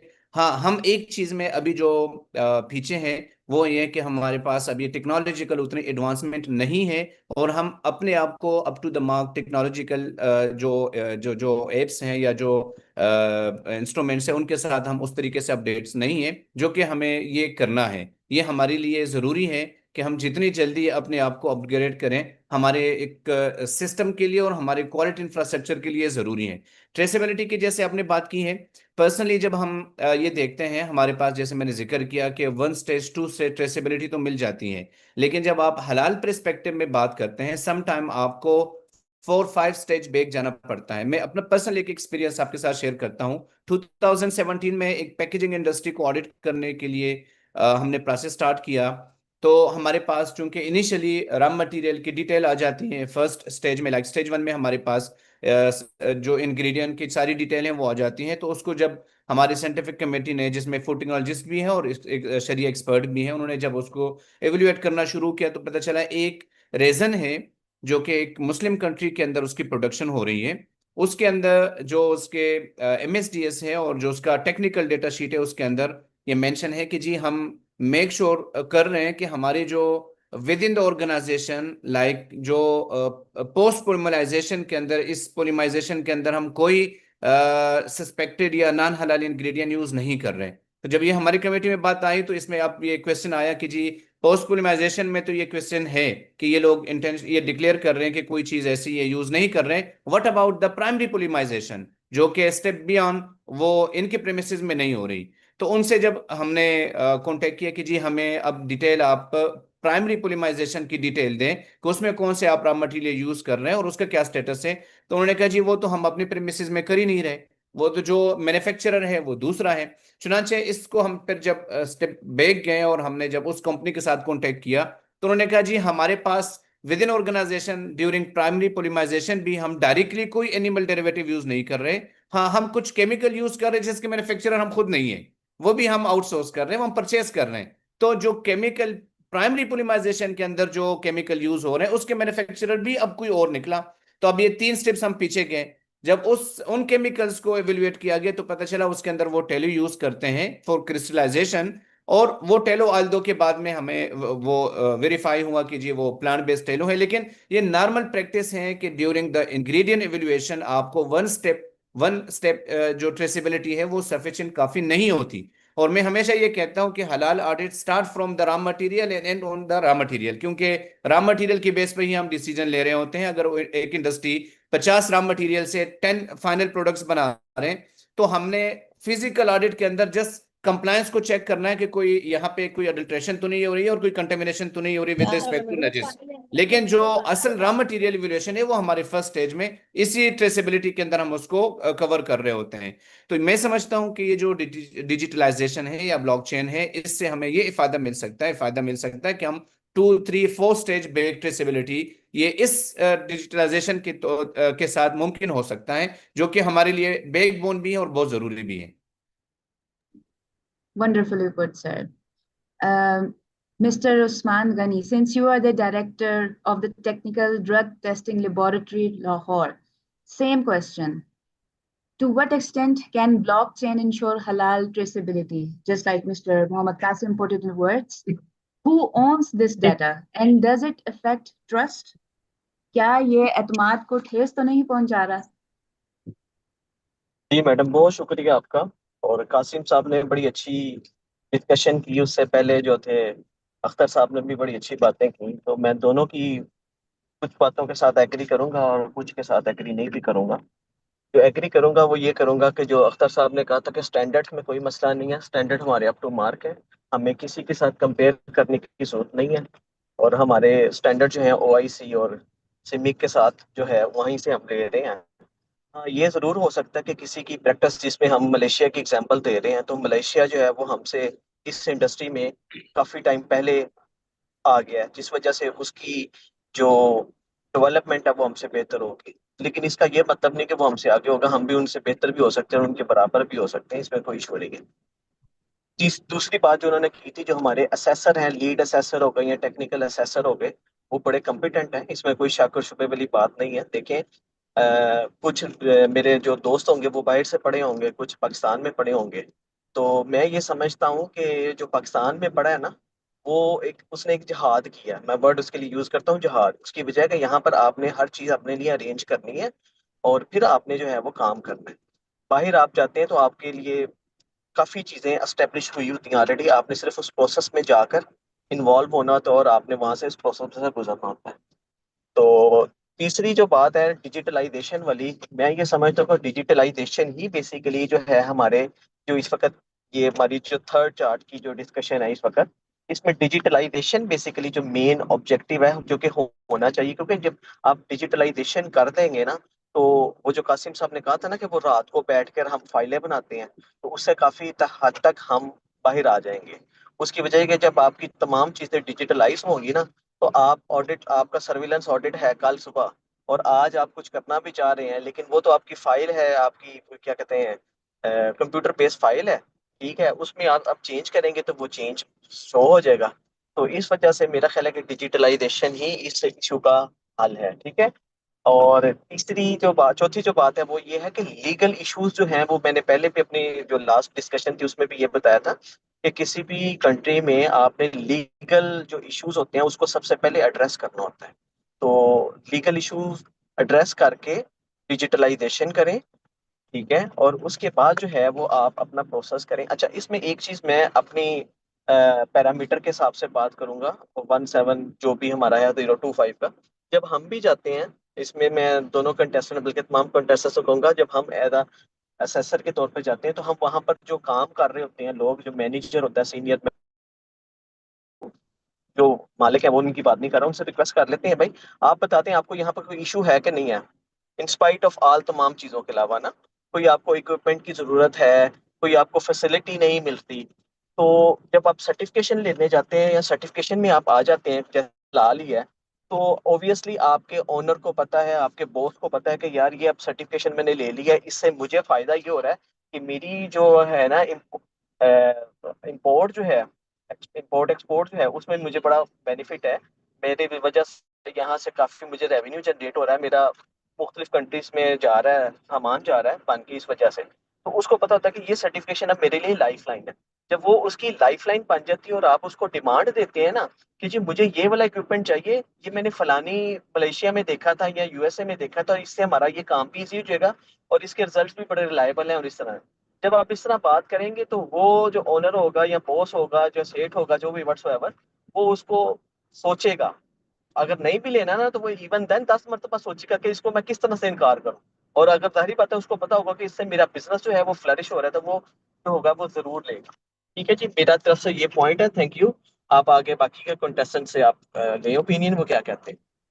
Thank you, Dr. Mohammad Usman Ghani Sahab. Halal industry is rapidly evolving from compliance-based model to a more integrated system, focusing on sustainability and digital integrity. Mr. Akhtar Ali Bugio Sahab, mashallah, you are the Director General of Pakistan Halal Authority, PHA. In layman terms, what does true sustainability looks like? देखिए And can Certification frameworks include environmental metrics.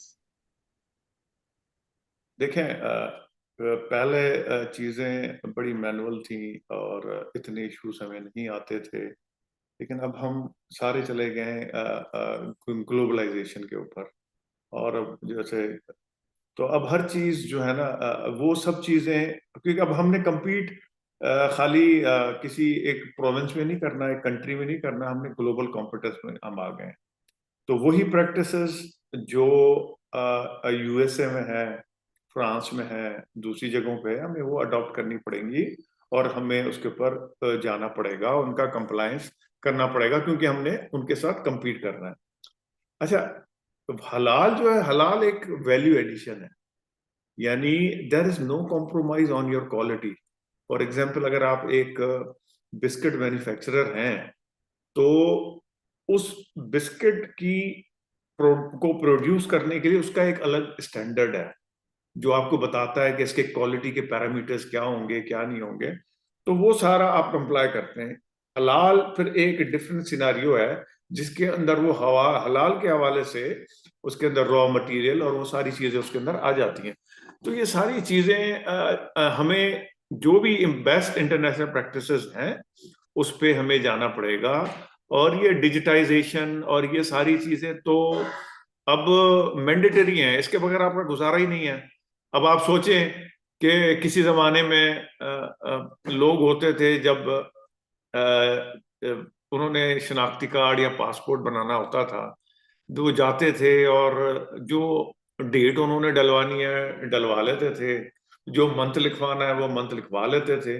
लेकिन just because of this transformation, digitization में आने के बाद, अब आप उसके अंदर अमेंडमेंट्स नहीं कर सकते। अमेंडमेंट्स के लिए उन्होंने अपनी रिक्वायरमेंट्स बना ली हैं और सर्टेन उसके एक तरीकेकार है, लेकिन जब भी आप उसके अंदर कोई अमेंडमेंट करेंगे, कि जो करवाएंगे वो डेट भी शो होगी कि आपने कब करवाई है।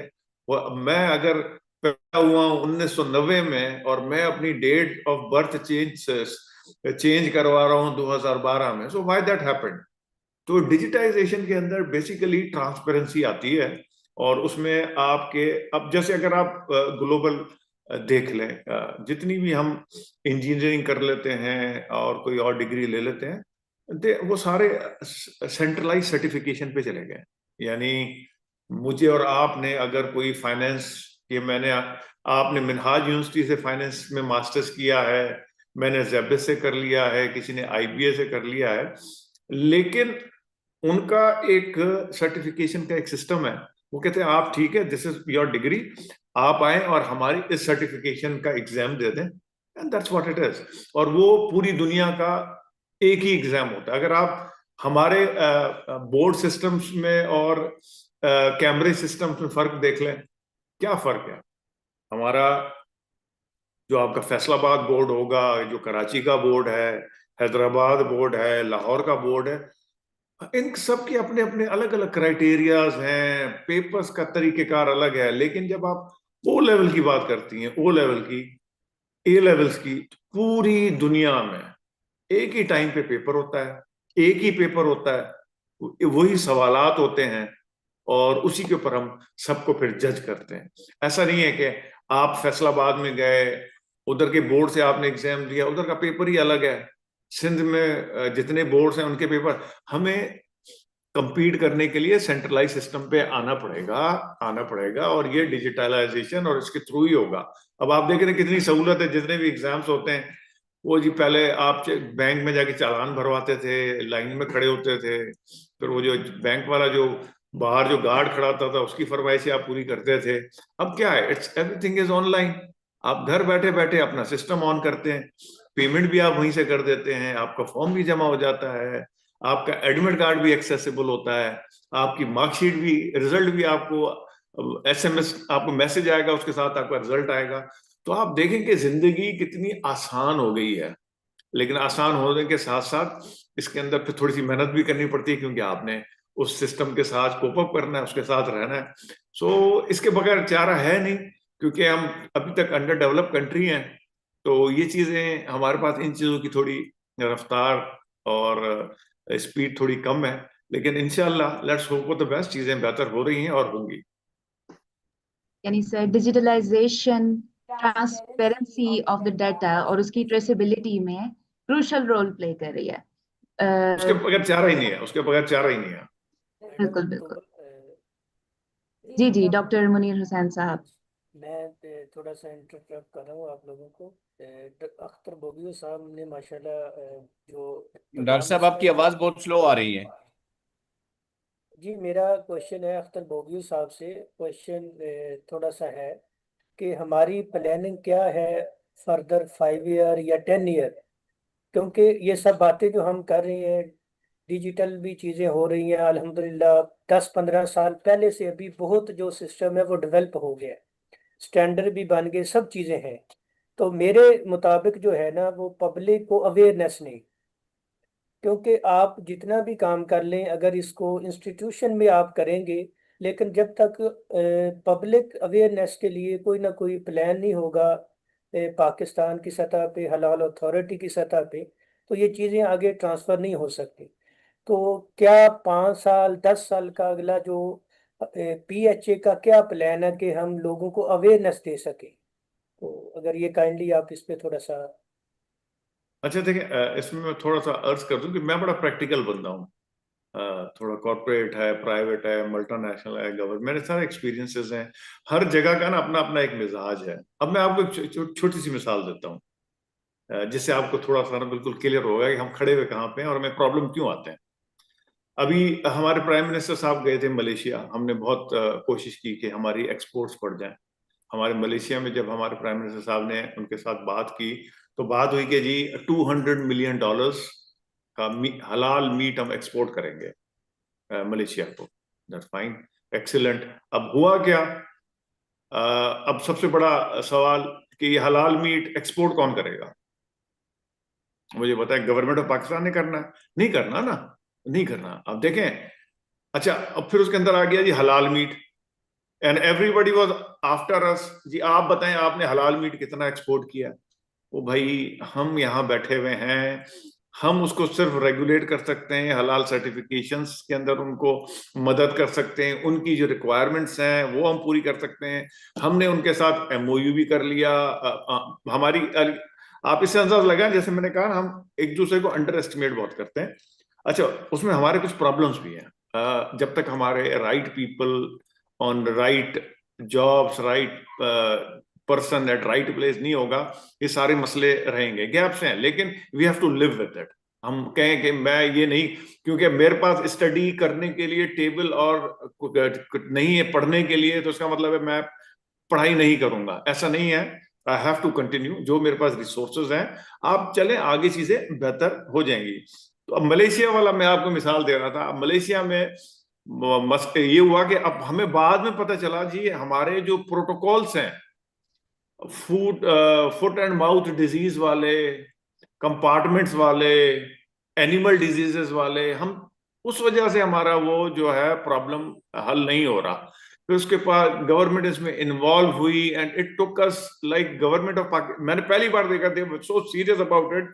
अब जाके उन्होंने उसकी कमिटीज बना के और पूरा एक प्लान बना लिया है जी हम फुट एंड माउथ डिजीज की वैक्सीनेशन कहाँ बनेगी, क्या होगा, अब जाके वो सिस्टम बना है। लेकिन शुरू में हमारी अंडरस्टैंडिंग क्या थी जी, हलाल मीट। आपसे भी अगर कोई कहता है जी हलाल मीट क्यों नहीं हो रहा, तो आपने भी थोड़ा बहुत बुरा भला पाकिस्तान हलाल अथॉरिटी को कहना था कि भाई हलाल का तो काम इनका है, इन्होंने क्यों नहीं किया। तो अब प्रॉब्लम यह है कि हमारे जो मीट सेक्टर है वो अभी तक इनफॉर्मल है।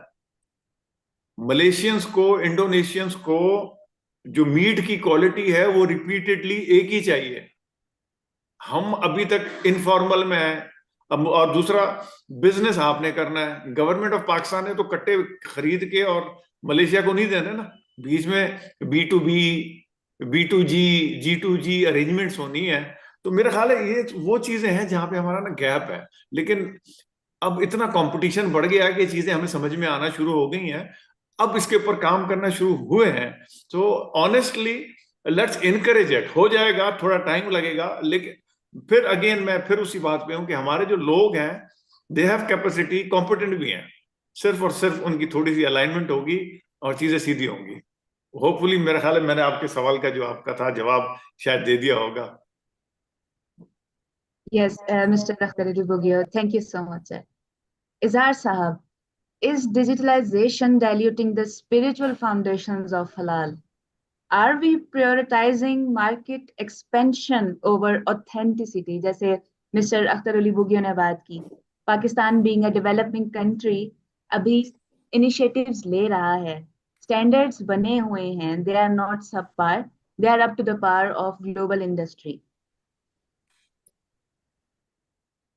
जी अच्छा, ऐसा है कि आप जैसा कि एक तो ग्लोबल जो सप्लाई वैल्यू चेन है उसमें आप एक अभी बहुत सारी चीज़ों में ये हम देखते भी हैं, और ये आने वाला है कि आपके एक बार कोड रेफरेंस से आपको पूरे इंग्रेडिएंट्स की बैकग्राउंड, उसके पूरी स्ट्रक्चर वो आईटी से और डिजिटाइजेशन से आपको पता चल सकती है, और it's create the further credibility for the customer or for the consumer as well. और फिर जैसे कि मुफ्ती कासिम साहब ने बताया कि जो मटेरियल की इंफॉर्मेशन है वो आपको बहुत बड़ी सपोर्ट, क्योंकि आपको बहुत सारी इंडस्ट्री में और बहुत सारे इंग्रेडिएंट्स में जो सिमिलर इंग्रेडिएंट्स यूज़ हो रहे होते हैं और उनकी बैकग्राउंड, तो वहाँ से आपकी अगर जैसे हलाल सर्टिफिकेशन बॉडीज़ हैं तो that very supportive for them, कि उनके पास एक अगर वो अपना डेटा मेंटेन कर रहे हैं कि दे नो के फॉर एग्जांपल जो रेज़िन है, एचडीपी रेज़िन कहाँ से आ रही है, उसके क्या रिस्क हैं, हलाल रिस्क क्या हैं, फूड सेफ्टी रिस्क क्या हैं, इसी तरह।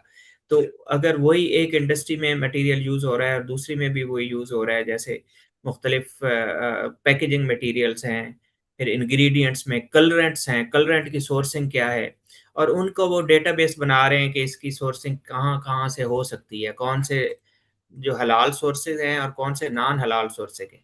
तो that could be very helpful for them. Excellent resources and a wonderful vocabulary used to explain. Today, the emphasis is मैं not just इसमें on. तुबा में मैं इजाज साहब की बात के साथ थोड़ा सा ऐड करना चाहूँगा। जैसे इजाज साहब ने अभी बात की डेटाबेस के हवाले से, नॉर्मली सर्टिफिकेशन बॉडीज पाकिस्तान में प्रैक्टिस ये है कि जब ऑडिटर्स जाते हैं तो वो प्रेमिसेस में जाके उनसे उनके रॉ मटेरियल्स मांगते हैं और उसके बाद वहीं पे बैठ के उनकी वेरिफिकेशन और वैल्यूएशन स्टार्ट कर लेते हैं और उससे रिलेटेड वो डॉक्यूमेंट्स डिमांड कर रहे होते हैं। जो एसएमईज होते हैं, जो कॉर्पोरेट क्लाइंट्स होते हैं, उनके पास तो सारा डेटा अप टू डेट होता है और सारे उनके रिलेवेंट डॉक्यूमेंट्स उनको आपको एमएसडीएस में मिल जाता है, सर्टिफिकेट ऑफ एनालिसिस भी मिल जाता है, प्रोडक्ट लिटरेचर भी मिल जाता है, हलाल सर्टिफिकेट भी मिल जाते हैं। लेकिन जो एसएमईज होते हैं कॉमनली उनके पास सारा डेटा अप टू डेट नहीं होता। फिर इसमें क्या होता है कि ऑडिटर्स की तरफ से वो एनसी मिल जाती है और बाज़ औक़ात महीनों लग जाते हैं जी उन पॉइंट्स को क्लोज करने में, क्योंकि पाकिस्तान के अंदर जो छोटे एसएमईज हैं ये डायरेक्टली इंपोर्ट नहीं करते हैं, ये ट्रेडर से लेते हैं अपना रॉ मटेरियल। ट्रेडर के पास सारे डॉक्यूमेंट्स नहीं होते हैं, वो डॉक्यूमेंट्स आपके मैन्युफैक्चरर्स को नहीं मिल रहे होते हैं, तो फिर महीने लग जाते हैं उन पॉइंट्स को क्लोज करने में कि जी मुझे इस रॉ मटेरियल्स के लिए, इस फ्लेवर के लिए, इस प्रिजर्वेटिव के लिए मुझे हलाल सर्टिफिकेट चाहिए, जो कि उनको नहीं मिल रहा होता।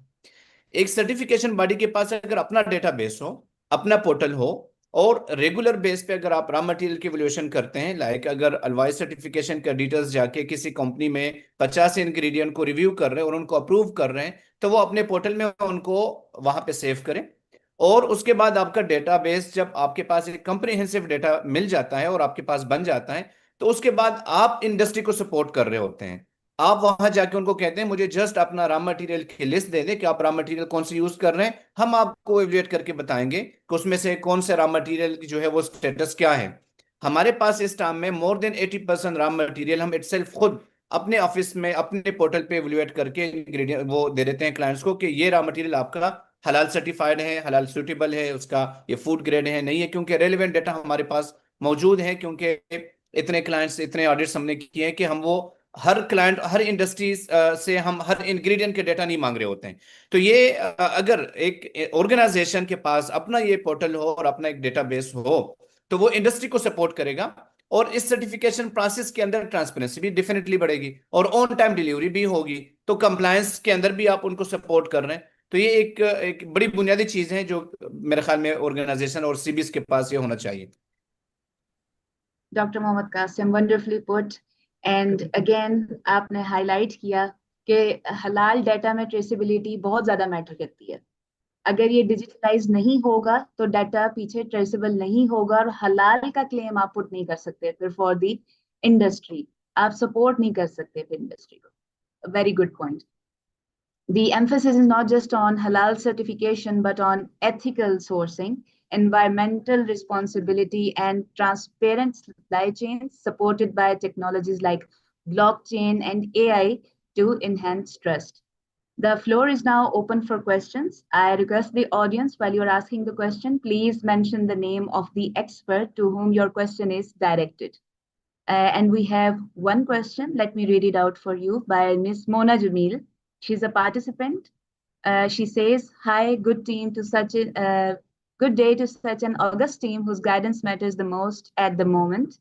I truly appreciate your words. I would like to hear your input regarding AI incorporated in food technology and currently its scope and needs." We Assalamu alaikum, start dear with participants and Dr. attendees. Bugio. I'm Kulsum Afzal here. I'm a Please, translator and participant, I'm please going wait. to convey the keynotes of the key speakers who are talking in Urdu. And for your ease, for the ease of English presenters and attendees, I'm going to reveal what are the key ideas of these honorable and respectable presenters. So firstly, Dr. Akhtar Ali, he conveyed the message that in this modern era, digitalization is very important. Without digitalization, we can't convey our message throughout the world. So it's very important that to enhance the performance of Halal centers and certification bodies, we have to go towards digitalization. So after that, Dr. Usman extended the discussion and he said, digitalization is very important, and the other basic elements are transformation and maintenance that we can't ignore because transformation, suppose if we are going towards any formal style towards any international system. So in this case, we have to maintain the system firstly. Firstly, we have to maintain what is the strategy to go towards globalization or digitalization. So in this case,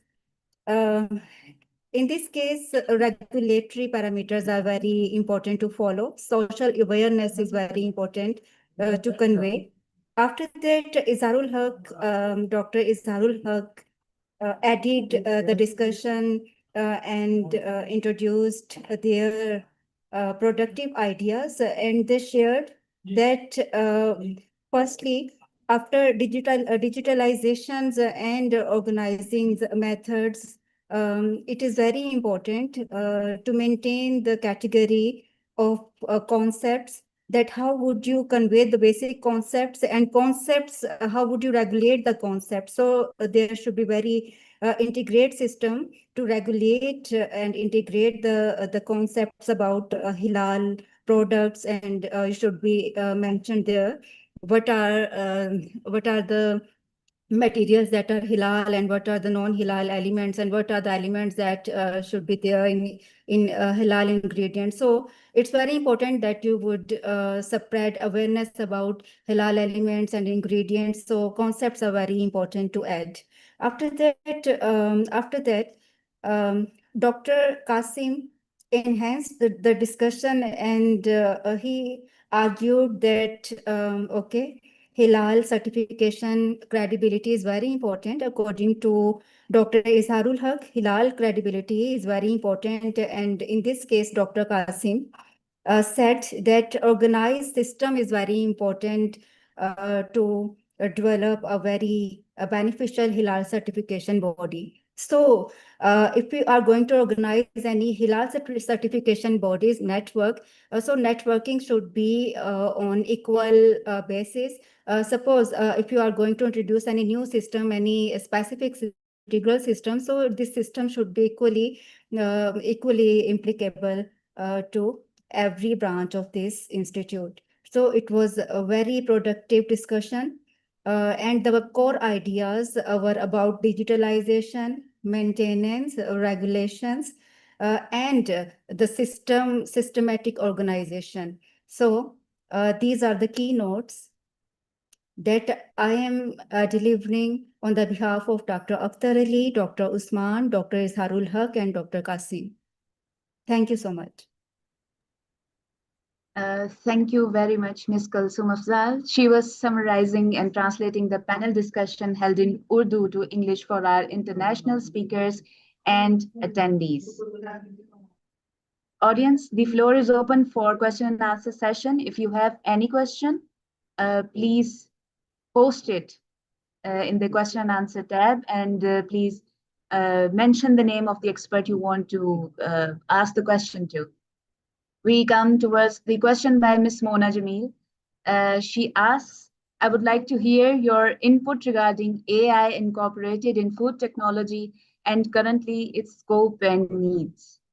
Ji, Sir Afzal Bugio Saab. How would you answer this question?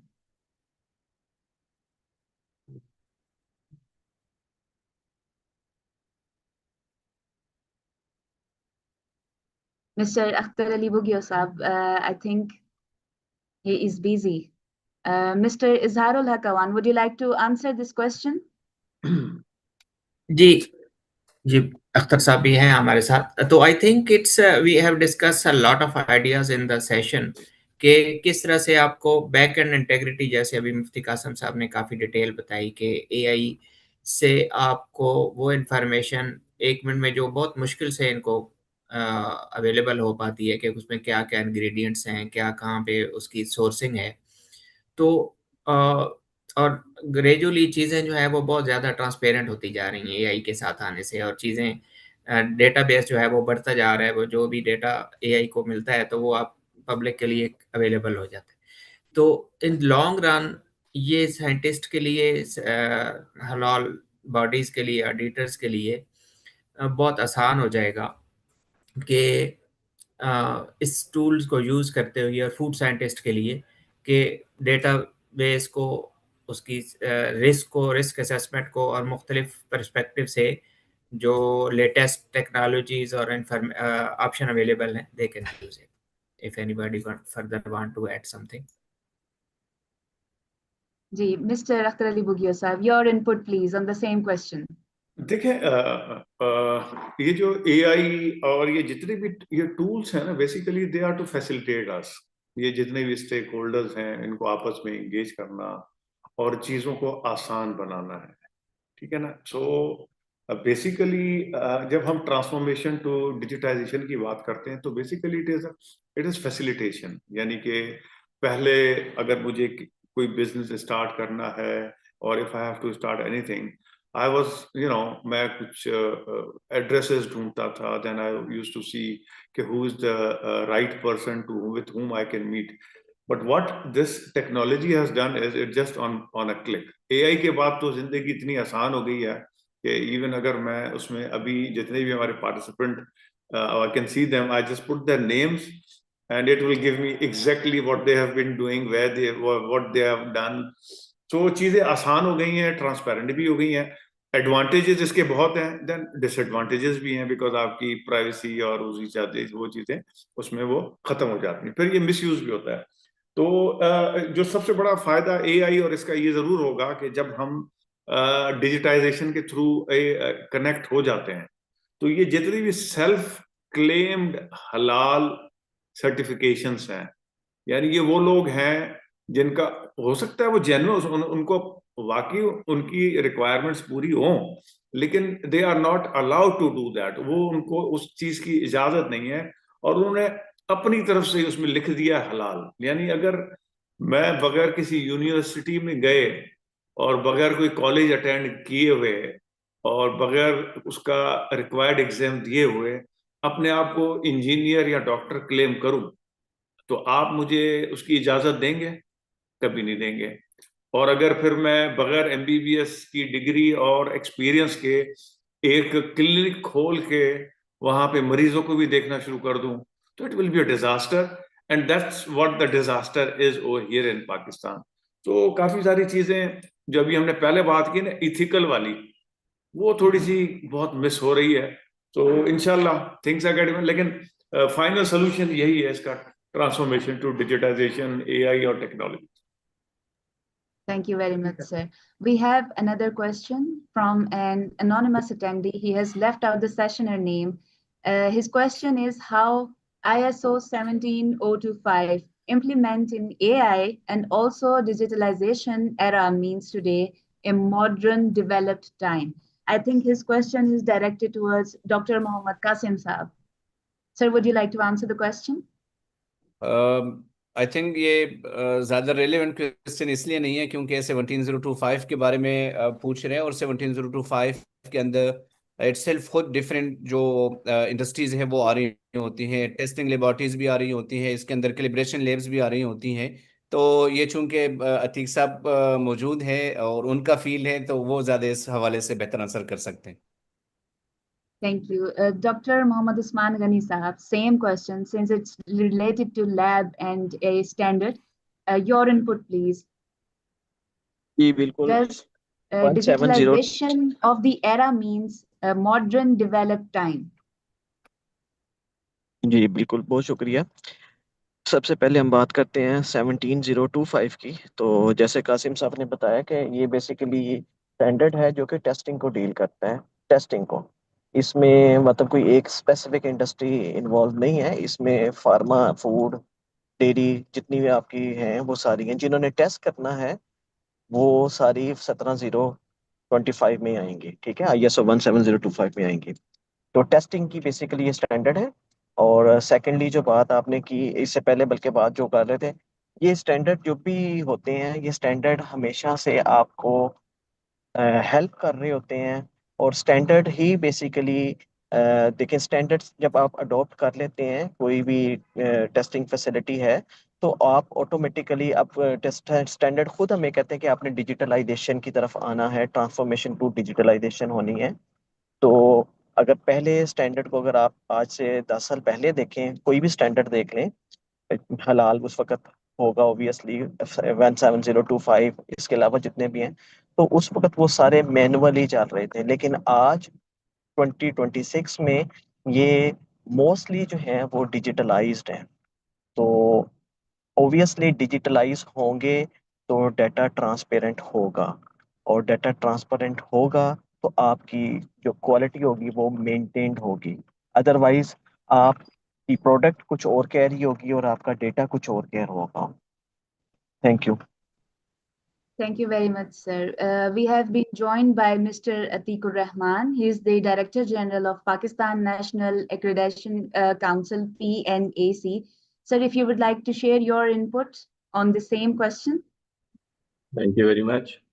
What is the actual question? Then I will able to reply.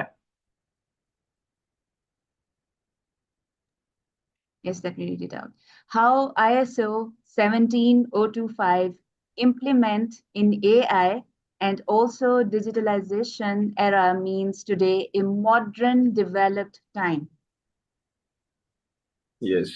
AI जो है अभी तो उसका certification standard आ गया है, तो अभी certifications जो हैं वो उसकी स्टार्ट होनी है कि किस तरह से दुनिया में तो शुरू हो गई है कि उसको किस तरह से उसका क्वालिटी मैनेजमेंट सिस्टम जो है उसको इम्प्लीमेंट किया जाए AI बेस पे। तो उसी का ही सेम जो है वो अगर सर्टिफिकेशन स्टार्ट होती है, then it comes into the testing laboratories. Testing laboratories में जो है जो भी जैसे मेडिकल लेबोरेटरीज में खास तौर पे उसमें सारा सिस्टम जो है ना वो ऑटोमेशन पे आ गया है कि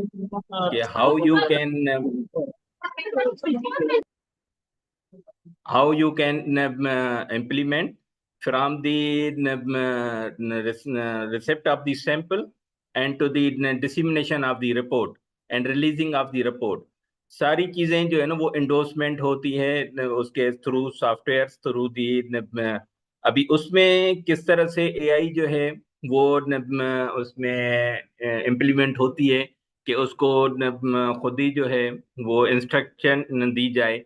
लेकिन मेडिकल में तो अभी काफी अरसे से जो है ना ये काफी बेहतर जो है ना निज़ाम चल रहा है लेकिन अभी 17 और 25 के लेबॉर्ट्री जनरल टेस्टिंग लेबॉर्ट्रीज में ये किस तरह से आ रहा है। कुछ लेबॉर्ट्रीज में तो उसका क्वालिटी मैनेजमेंट सिस्टम, उसका सॉफ्टवेयर, उसकी जो है ना मॉडिफिकेशंस वो चल रही हैं। लेकिन इन ब्रॉड स्पेक्ट्रम अभी जो है ना इतना उसको मेच्योर नहीं है, तो अभी उसमें टाइम लगेगा क्योंकि ये सारी चीज़ें अभी आई हैं। और इसकी रिक्वायरमेंट, असल बात होती है सारी जो है ना, जो भी सर्टिफिकेशन एक्रीडेशन होती है वो कस्टमर रिक्वायरमेंट पे डिपेंड करती है कि कस्टमर उसका किस तरह का है और किस जगह उसको जो है ना वो एग्जिस्ट करता है। जिस तरह से उसका होगा तो उसी हिसाब से ही उसका जो है इम्प्लीकेशंस होंगी। Thank you very much mister Abikur Rahman Memon sahab, आपने बड़ी खूबसूरती से एक इल्म के दरिया को कूजे में बंद किया है, जैसे हम कहते हैं lemon terms. We have another question. It is directed towards Mr. Akhtar Ali Bugio.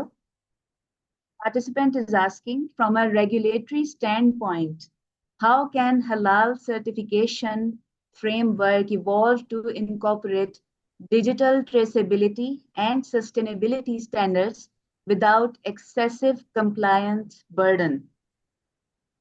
Sir, please, would you like to answer it? जी, थैंक यू वेरी मच। मेरा ख्याल है कि since the beginning of this I mean seminar, all the participants have been highlighting this issue कि ये digitisation उसको किस तरह से करेगा। तो इसका देखें सबसे बड़ा फायदा ये होगा जब ये डिजिटाइजेशन के थ्रू इसकी कनेक्टिविटी हो जाती है तो आपको यहाँ बैठे हुए, अच्छा इसकी मिसाल मैं आपको इस तरह दे सकता हूँ कि इफ यू लुक एट, आप किसी हॉस्पिटल्स में आप जाते हैं, आप अपना सैंपल देते हैं किसी भी लेबोरेटरी टेस्ट के लिए, then you don't have to go back. आपको शाम के टाइम पे टेक्स्ट मैसेज आएगा कि आपकी जी रिपोर्ट जनरेट हो चुकी है, आप इस लिंक पे जाके उसको व्यू कर लें। फिर आप उसके 10 प्रिंट लेना चाहें, पहले तो आपको याद है कि हमारी टेस्ट रिपोर्ट कहीं पे मिसप्लेस भी हो जाती थी तो उसकी डुप्लीकेट के लिए हमें कितने जो है चक्कर लगाने पड़ते थे। So this is the transformation. इसी तरह जब हलाल सर्टिफिकेशन जैसे अब हमारा मलेशिया के साथ शुरू हुआ है, so any product which is exported और इम्पोर्टेड बिटवीन मलेशिया और ये जितनी कंपनीज हैं, तो उनका वो जो वेरिफिकेशन का प्रोसेस है वो हमारा ऑनलाइन हो जाता है। लेकिन इसके अंदर जैसे कहा गया है कि दूसरी कंट्रीज टेक्नोलॉजिकली हमसे बहुत एडवांस है क्योंकि दे हैव मोर रिसोर्सेज, हम भी उस पे जा रहे हैं। तो लेकिन ये सिंगल क्लिक पे आ जाएगा हलाल सर्टिफिकेशन कि आपको पता होगा कि मैंने ये सर्विस कहाँ से करनी। बेसिकली जितनी भी हमारी रेगुलेटरीज हैं और ये इनका काम फैसिलिटेशन है and they are doing the facilitation. So basically AI ने कुछ नहीं करना, एआई फैसिलिटेट करता है, टेक्नोलॉजी फैसिलिटेट करती है, चीजों को आसान बनाती है। That's what it is. Thank you, sir. We have another question from one of the participants. Mr. Saeed Malik is asking, several companies are using fake halal logos or misleading claims. What is the rectification of this issue? अच्छा देखें, ये वो problem है जो जैसे अभी हमने discuss किया कि ये this is inbuilt in Pakistanis DNA कि हमारा सबसे बड़ा प्रॉब्लम, अगर आप पंजाब फूड अथॉरिटी और प्रोविंशियल फूड अथॉरिटीज को भी उठा लें, the major problem is adulteration, और वो अभी तक कंट्रोल नहीं हो रहा, जबकि इनका टास्क और इनका मैंडेट भी वही है। इसी तरह से ये बहुत सारे लोग हैं जो ये सेल्फ क्लेम करते हैं हलाल का लोगो, वो अपनी तरफ से लगा देते हैं, वो सर्टिफाइड नहीं होते। उनका सर्टिफाइड होना बहुत जरूरी है।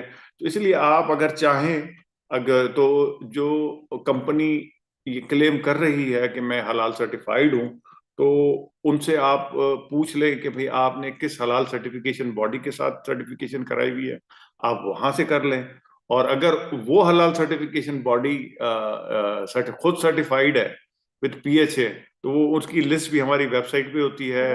हमारा जो है सो Dear English participants, during question answer session, Dr. Akhtar evaluating the digitalization once again. The digitalized system is very important in present era, and AI system is providing a platform to facilitate digitalization.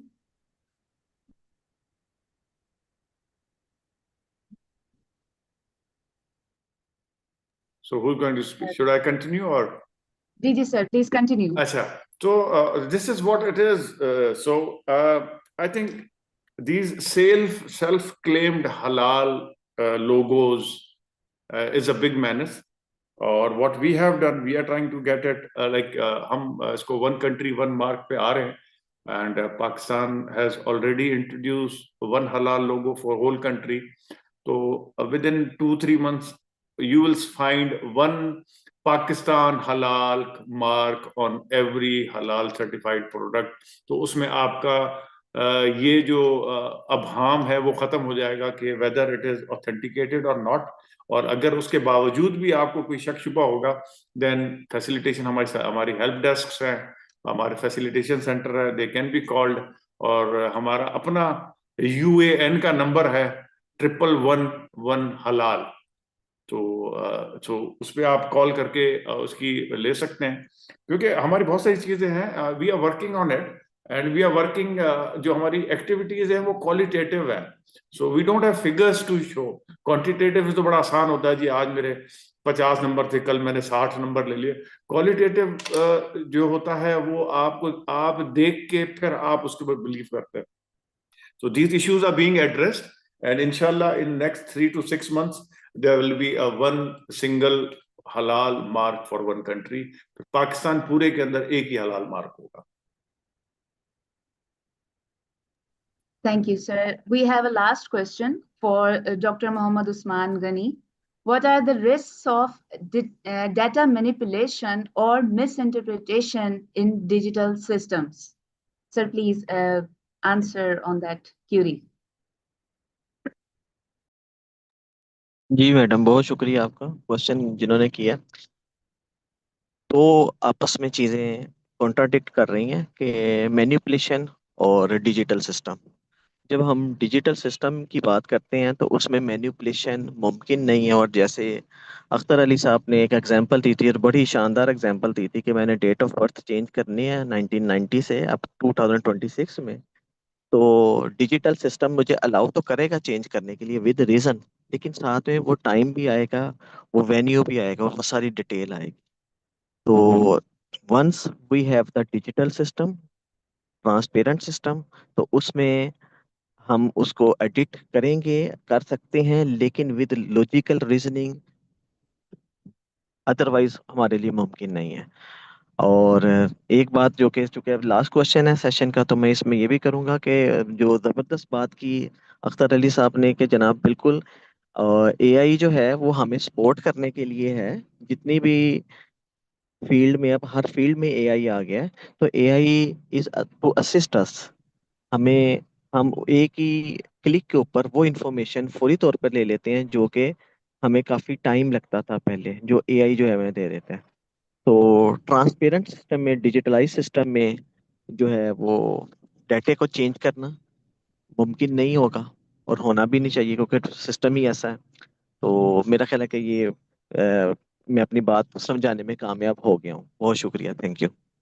Thank you very much, sir. We are getting closer to the end of this panel discussion. I would like to ask each panelist for their input a simple one-liner, one action that must be taken now to ensure a sustainable and digitally trustworthy halal ecosystem. I would like to start with Dr. Mohammad Qasim. Sir, brief one-liner on that. One action that must be taken now. जैसे मैंने पहले भी start में जिक्र किया कि digitalization is no longer optional for certification body for हलाल supply chain, but it is the necessity and the requirement as early as possible. On priority, we have to adopt it and we have to incorporate in our system. Wonderful. Next, I would like to ask Mr. Izharul Haq Sahab for his input on that. जी, thank you, Toba. Just एक line में इजाफा करूंगा reference to sustainability. हमें थोड़ा ज़्यादा digitalisation पे हमने काफ़ी बोले, तो सस्टेनेबिलिटी और हलाल इकोसिस्टम में जो है ना, ये हम इस वक्त फ्यूचर जो है ना, ये बहुत ज़्यादा प्रेसिंग नीड है।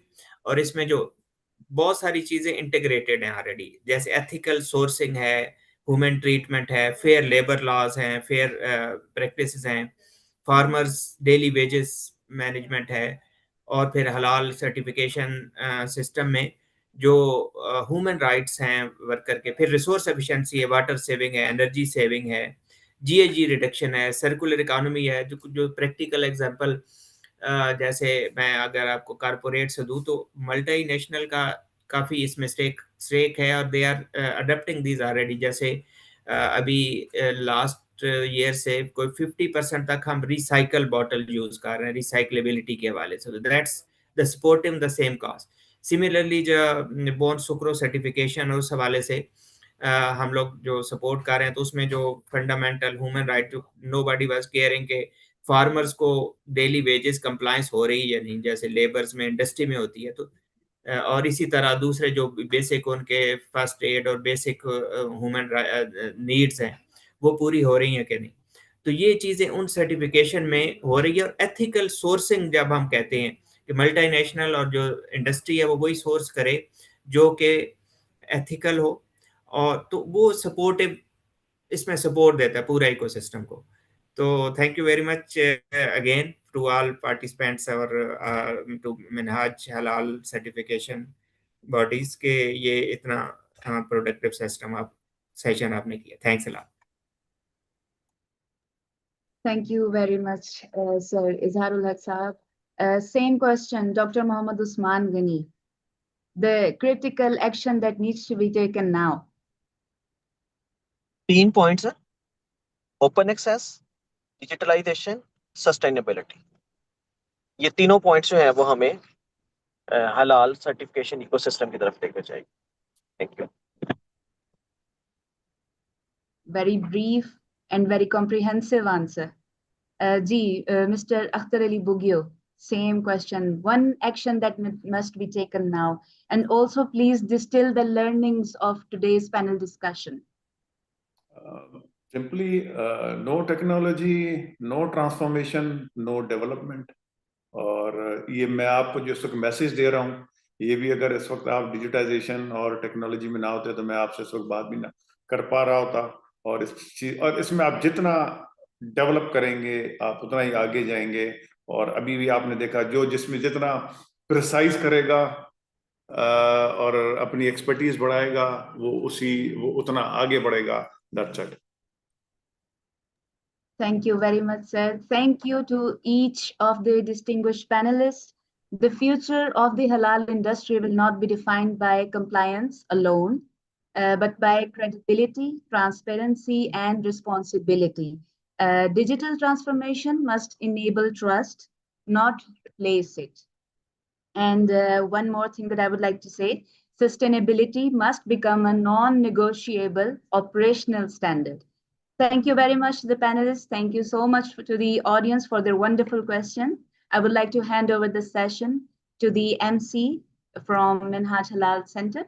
Thank you very much. Assalamu alaikum rahmatullahi wa barakatuh. Wa alaikum assalam. Thank you so much. Thank you so much.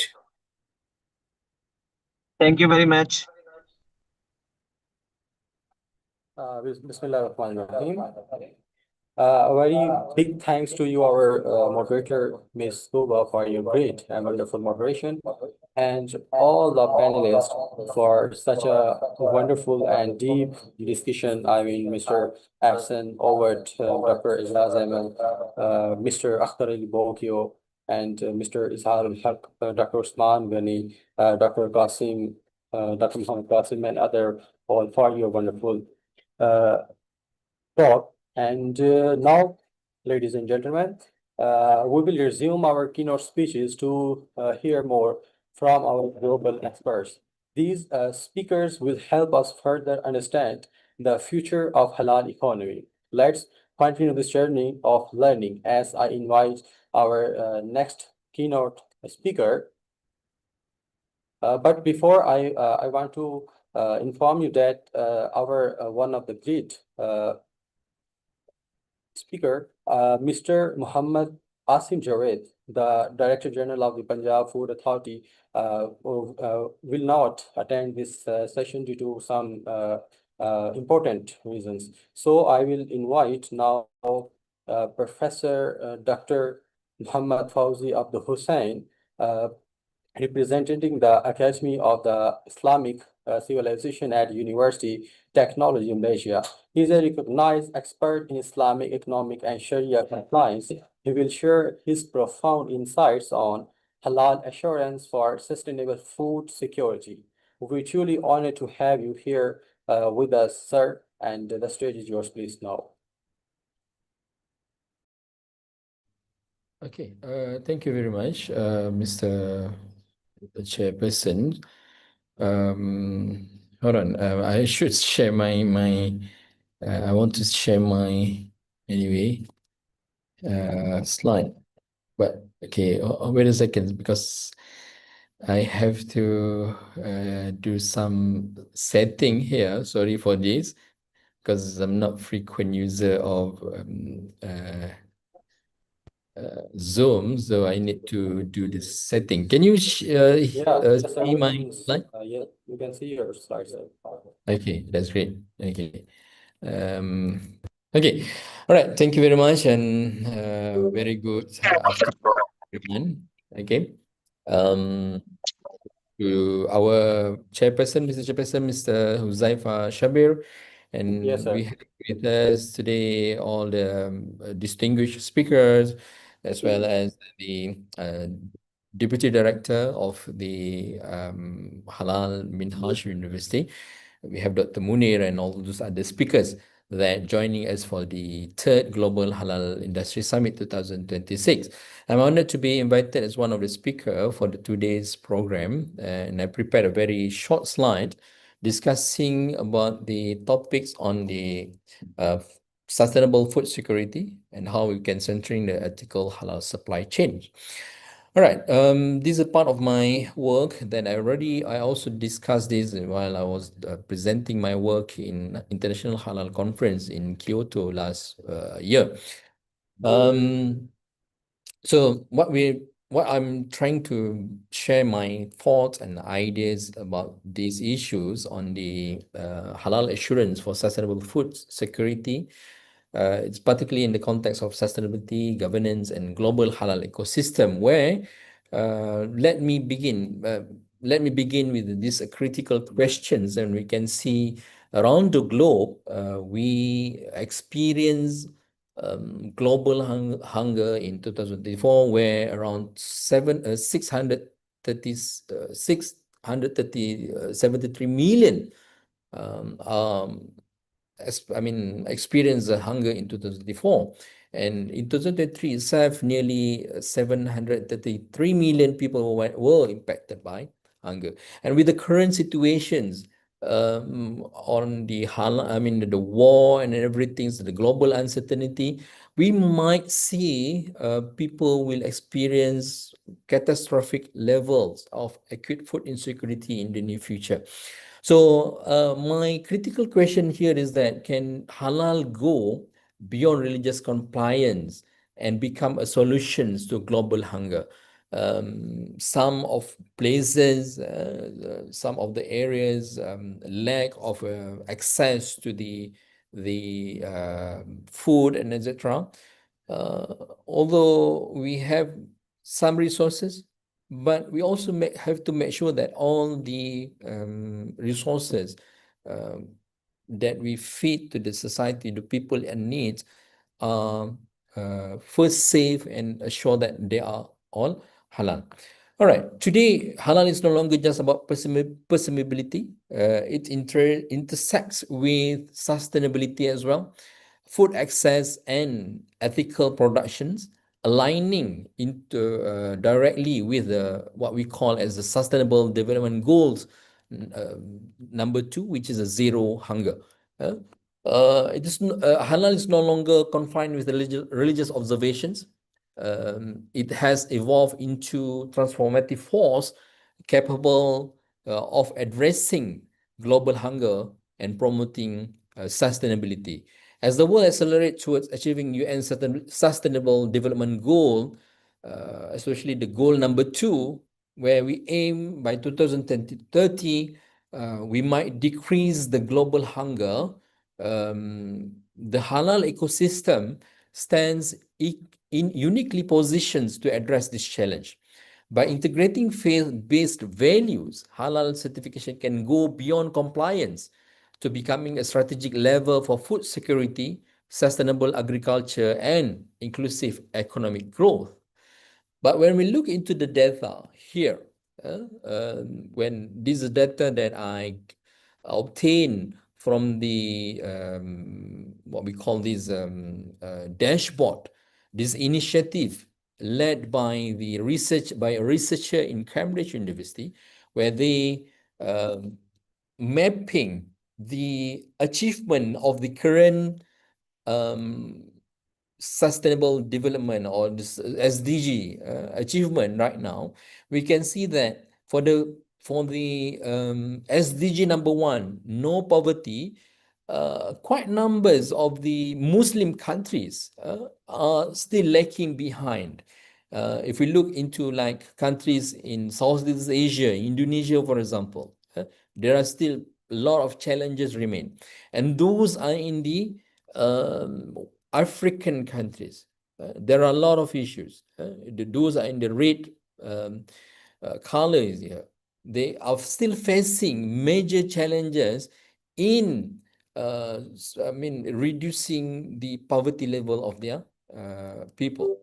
When we look into the number 2, the SDG number 2, this is a big problem for us. Despite the global progress, hunger remains severe. Nearly 1 in 11 people still face hunger. What does this mean by hunger? What did the SDG or United Nations define is not only access to food, but also improvement in nutrition and promote sustainable agriculture. Meaning that what we feed, the food that we have, not only can be accessed, but also must have a high nutrition.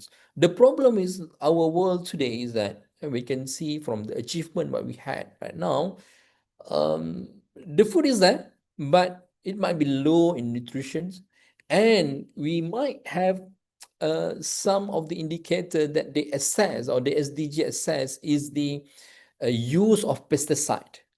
Quite numbers of the nations in the world right now rely on the pesticide to produce food, which is, if we look into definition of halal and tayyiban, it is halal maybe, it is halal of course, but then in terms of tayyib, since we use the pesticide or use the artificial things to produce food and etc., it might not confine into the tayyiban aspect, right? Yes, this is the latest. I'm not the latest. This I got from the SDG report, where zero hunger goal are still at risk. More than 600 million people worldwide are projected to face hunger in 2030. Although we aim to have to reduce the people's face hunger in 2030. We can see that in 2019, and there is a rising sharply of the global hunger, and persistently remain high. Nearly 1 in 11 people worldwide face hunger in 2023, while more than 2 billion experience moderate to severe food insecurity. Millions of children and women are affected by malnutrition. As I said, one of the indicator of the global hunger is the malnutrition of food that has less nutrition. The numbers of countries in which food prices are moderately to abnormally high remains well above pre and the pandemic level before the COVID. Getting progress with respect to goal number 2 it requires urgent action to strengthen food system, support small-scale producers, improve services, and ensure access to affordable, healthy diets. Not only healthy diet, but this is the role of halal. Where can we chip into these global issues, where halal not only confined on the religious aspect, but also lead into the what we call as a toyiban. We need to produce something that give nutrition to the people, to our society. All right. And what is the relations between halal and the global hunger? Halal assurance that we have right now is built on the concept of halal toyiban, as we said. Not only permissible, but also we need to produce safe, clean, and ethical, where translated into supply chain. And then, as I said, what we face right now, we use a lot of pesticides and etc. This means that by having the halal assurance system, it will, the halal supply chains, it will create transparency, traceability, and integrity of producing food. They are exactly the same principles required for resilience and sustainable food system. How can halal assurance play a role?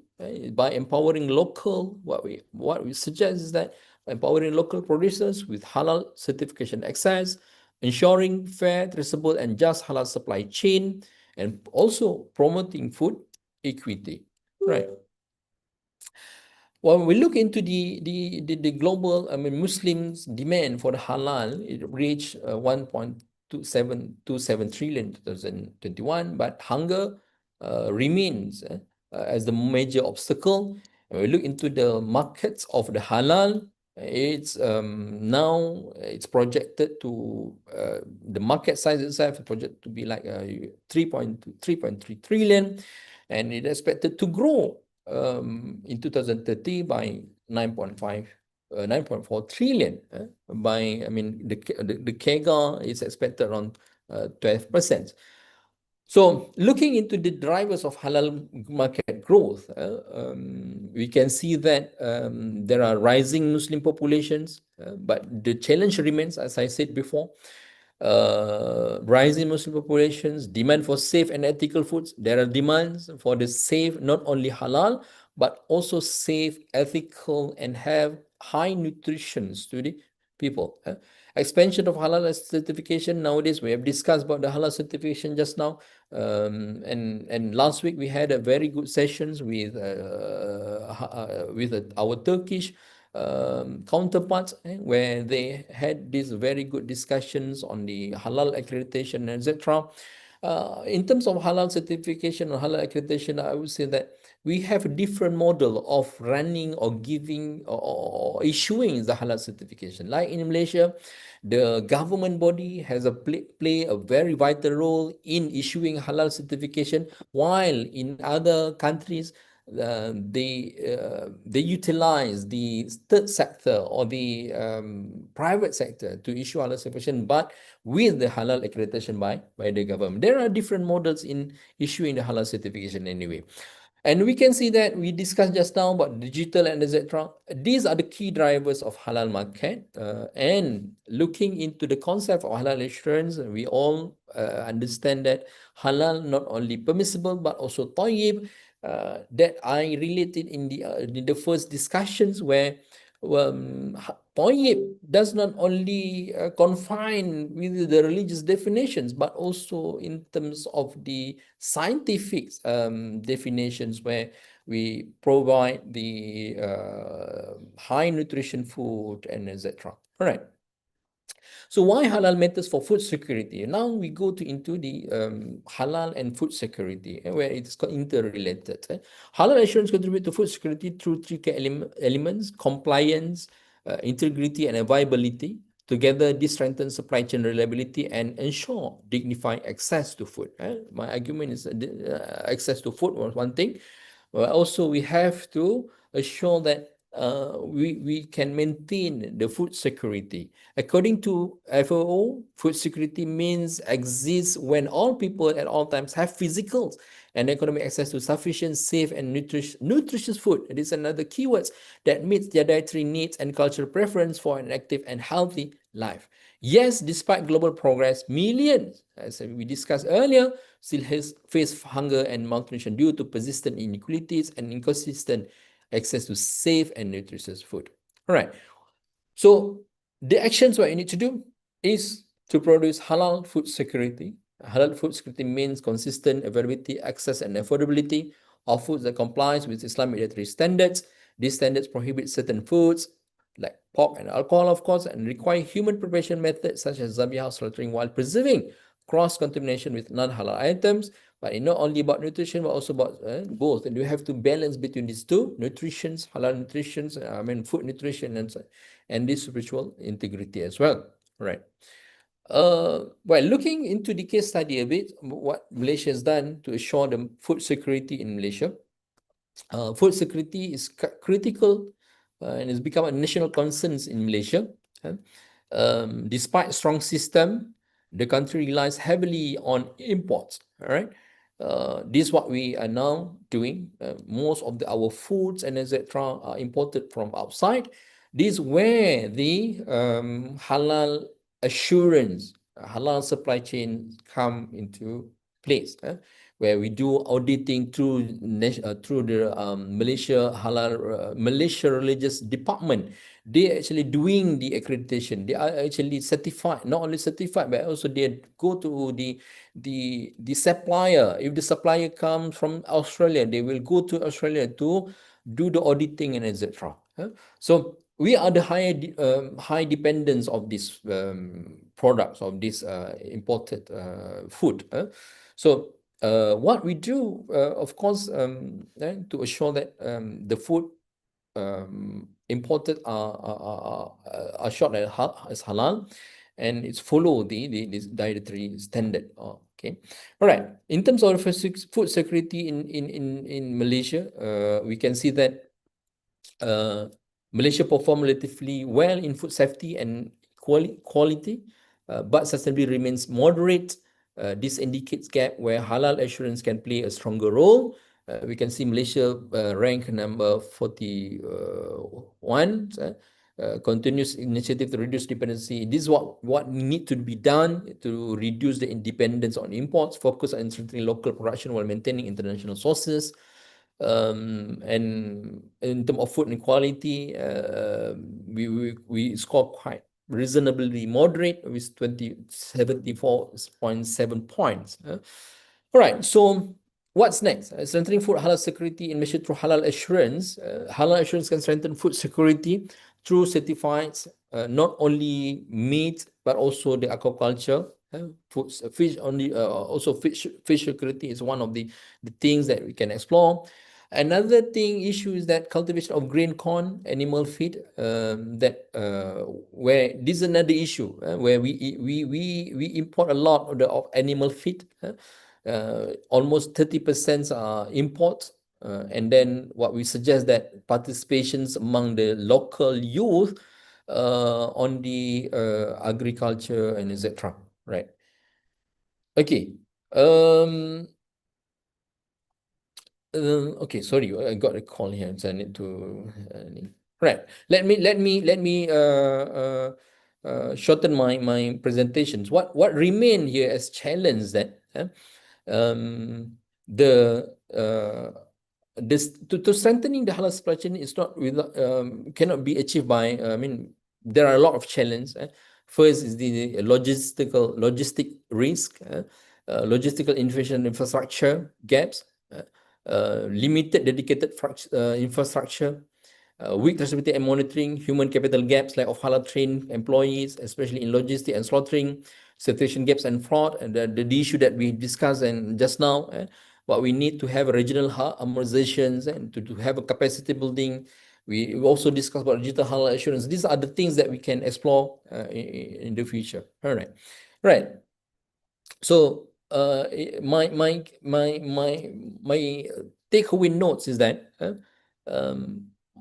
halal, I mean, the shift on halal is beyond compliance.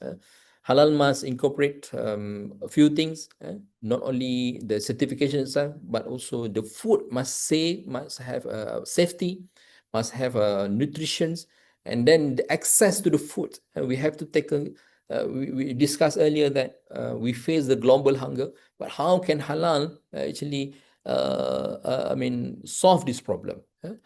All right. And with to end my presentations, I mean, I would say that something halal supply chain is not only religious obligation but also a global necessity.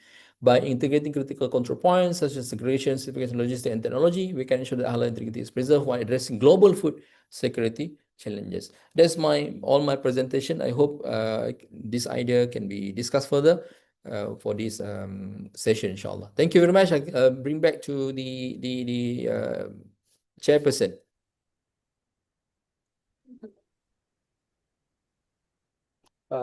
Thank you so much, and Jazakallah, Dr. Muhammad Fauzi. Your detailed expertise in Sharia compliance supply chains offers a much needed global perspective on how we can achieve food security through ethical and sustainable halal practices. Dear audience, before I hand over to this summit, our moderator, Mr. Deepam Zafar, let me introduce about one section of chart. Chart में हम research के जो different चीज़ें introduce करवा रहे हैं, इसमें जो है डिफरेंट बुकलेट्स हैं जो मल्टीपल टॉपिक्स ऑफ हलाल इंडस्ट्री को कवर करते हैं।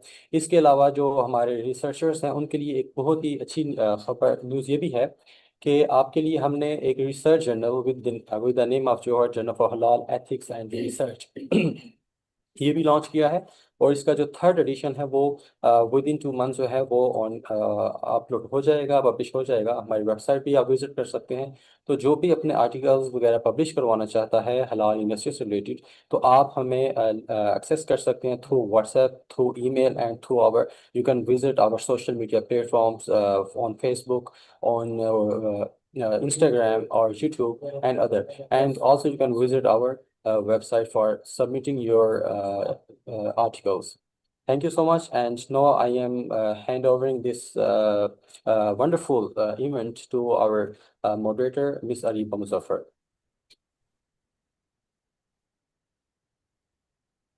Thank you so much, sir. Now we are honored to invite Mr. Atikur Rahman Memon, Director General of the Pakistan National Accreditation Council, PNAC. He is a highly experienced professional with over 28 years of expertise in accreditation, standardization, metrology, research and development, and quality assurance systems. He has also contributed as a member of national standards committees, playing a key role in strengthening Pakistan's national and international conformity assessment framework.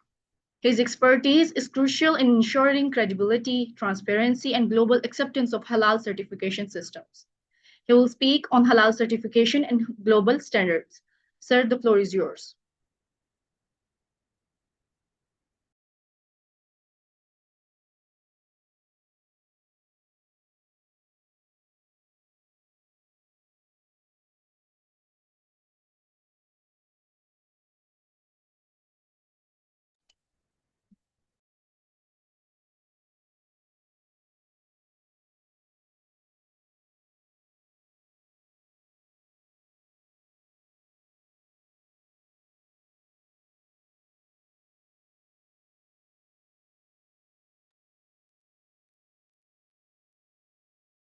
Please wait for a while. Maybe he has disconnected due to some technical issues.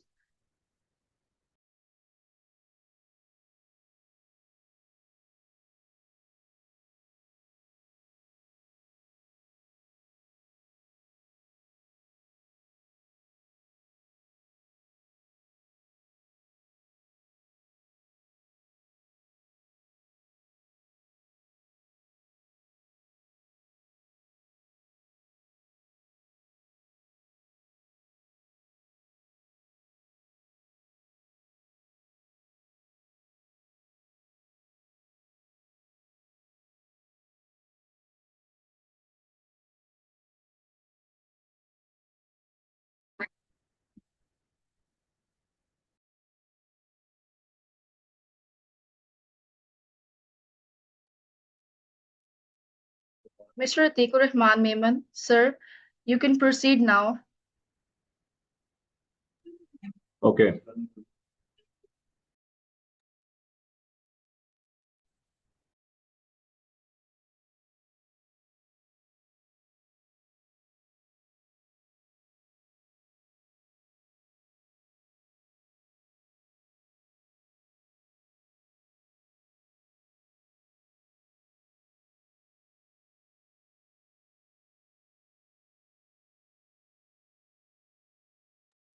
Hello, अस्सलाम वालेकुम।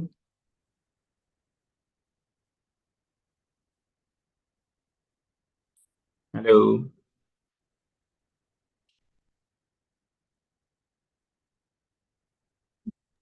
Yes, sir, you are audible. Please continue.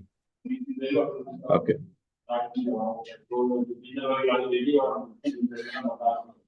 So today's our presentation requirement regarding the Islamic guidance meets modern sciences. तो पहले जैसे discussion हो रही थी कि किस तरह से जो है ना हलाल पहले जैसे डिफरेंट कंट्रीज या शुरुआत में होता था कि किस तरह से जो है उसको हलाल को जो है एक फतवा के सिर्फ सूरत में जो है उसको इम्प्लीमेंट किया जाता था।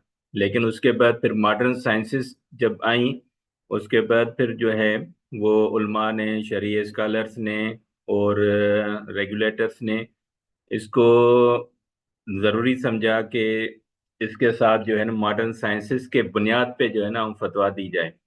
तो उसकी वजह से फिर जो है ये डिफरेंट जो है स्टैंडर्ड्स डेवलप हुए। स्टैंडर्ड्स में जो है वो शरई एस्पेक्ट को भी मद्देनजर रखा गया और उसके अलावा जो है उसके साथ साथ जो है ये मॉडर्न साइंसेस के हिसाब से यानी एफएसएमएस अगर फूड है तो एफएसएमएस अगर कोई और प्रोडक्ट है तो उसी के हिसाब से ही जो है वो वर्ल्ड वाइड जो भी उसकी रिक्वायरमेंट्स हैं कि किस तरह से उसको इंश्योर किया जाए कि वो ह्यूमन कंजप्शन के लिए या ह्यूमन उसको यूजिंग के लिए या सर्विसेज के लिए वो हार्मफुल ना हो। तो उसकी वजह से फिर जो है उसको इम्प्लीमेंट किया गया। इस तरह से फिर डिफरेंट सर्टिफिकेशन बॉडीज जो हैं वो उसको वजूद आया। डिफरेंट सर्टिफिकेशन बॉडीज ने सर्टिफिकेशन शुरू की डिफरेंट स्टैंडर्ड्स पे। उसके बाद फिर जो है एक्रेडिटेशन बॉडीज जो है उन्होंने अपना स्टार्ट किया क्योंकि अभी जैसे पहले भी सेशन में डिस्कस कर रहे थे कि सेल्फ क्लेम्ड लोगो जो है हलाल का that is the actual harmful कि आप एक रिलायंस करते हैं कि आपकी जो है कोई उस पे लोगो लगा हो किसी प्रोडक्ट पे हलाल लेकिन वो ट्रेसेबल नहीं हो। अगर ट्रेसेबल नहीं होगा तो उसका मतलब ये है कि आपने खुद अपने अपने ही ब्याह पे जो है वो उसको डिक्लेयर कर दिया कि ये हलाल है। किसी ने सर्टिफाई उसको नहीं किया, किसी सर्टिफिकेशन बॉडी को उसने एक्रेडिट नहीं किया।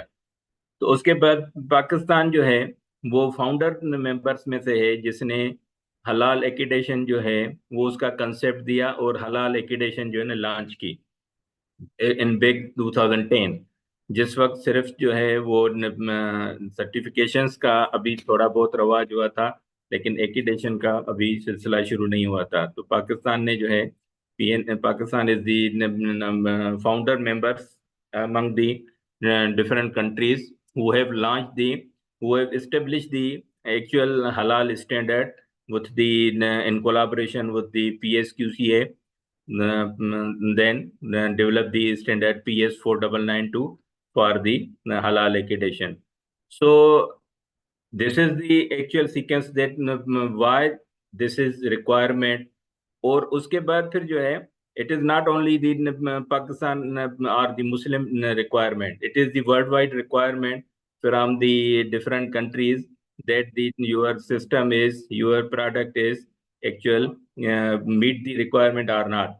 So TBT, as you know, the World Trade Order जब आया, WTO जब पाकिस्तान ने 1995 में साइन किया, then in 1998 PNSE इस्टेब्लिश हुआ उसको रिमूव करने के लिए इंटरनेशनल रिकॉग्नाइज सिस्टम। हर किसी कंट्री में जो है in every country there should be a MSTQ infrastructure, metrology, testing, quality infrastructure that is traceable to the international standards. So Pakistan, alhamdulillah, in all pillars are intact, and we are enjoying the internationally recognized accreditation system. PSQC is the member of international bodies. PNSE is the has the MRA with APEC, ILEC, and now it is merged in the GLOBEC and the IFAB, CIMIC. So this is the scenario that when the WTO requirement that international acceptability test report should be to reduce the technical barriers and promote the international trade. ये actual both the requirements around the WTO and the SPS. WTBT is the for the trade and the SPS for the human beings and plants. So as I have mentioned that PNSE is established in 1998, and we have started Halal Accreditation Scheme in 2010 on the PS standard PS 4992. After that, after a couple of years, we have realized that we have to go for the international standard, that is the CIMIC standard.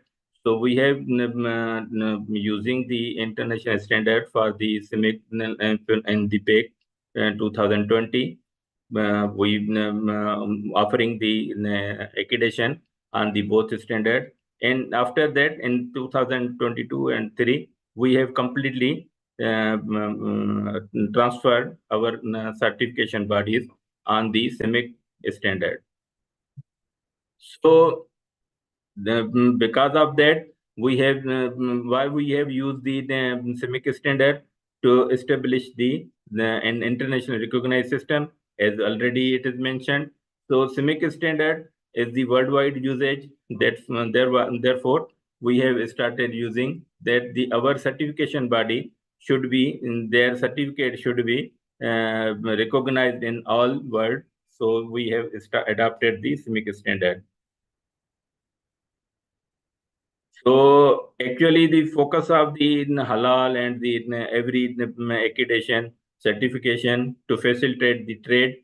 जब आप का जो भी product है जब outside boundary जाएगा उसके साथ जो है अगर वो आप TTBT और उसकी जो है ना रिक्वायरमेंट उस कंट्री की मीट करेंगे तो उसको ट्रेड होगा. उस हर किसी कंट्री की रिक्वायरमेंट जो है उसको मीट करना, वो सर्टिफिकेशन एक्रीडिटेशन जो है वो अगर होगी तो आपके कस्टमर को रिलायंस होगी. तो उसकी वजह से फिर आपका tested certified once accepted everywhere in the world.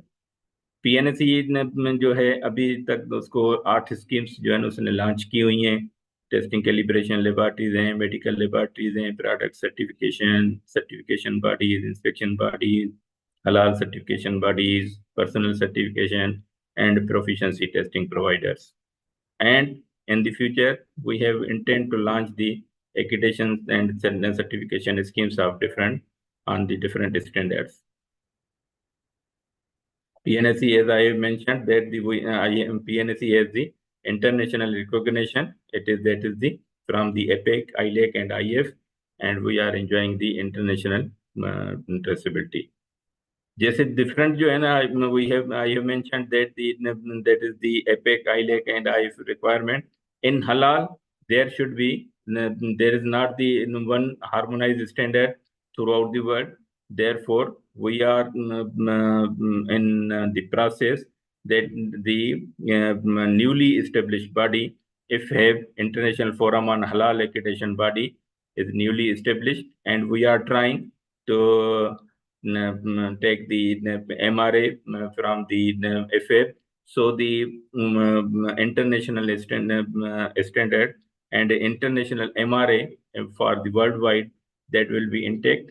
So if it is the MRA intact, then there is no need of any duplication and the certification from the multiple certifications. At present, the certifications bodies have to get the certifications from the different countries. Means every certification body have to maintain more than 10 to 15 certifications because of their regulatory requirements. So if the MRA exists, if the MRA is established between the accreditation body and the FF and the using of the standard, that is the CIMIC. So why the accreditation they can take? Because to ensure the consumers' health and safety, they can remove the technical barriers, improve quality products, facilitate regulators, increase transparency, facilitate legitimations, become marketing tool for producers. कि आप जो हैं जब भी आप कोई product आप cell करेंगे, कोई भी रेगुलेटर है उसको यूज करेगा कि अगर एक्रीडेशन सर्टिफिकेशन होगी तो हम आप उसको एम्पैनल करेंगे या उसको डिफरेंट मार्केट में एक्सेस मिलेगी. At present, PNSE has footprint in Pakistan's all provinces, all part of the countries. So laboratories, certification bodies, halal certification bodies, medical laboratories, proficiency testing, product certification, inspection, personnel. And we have also the international footprint in the different part of the world.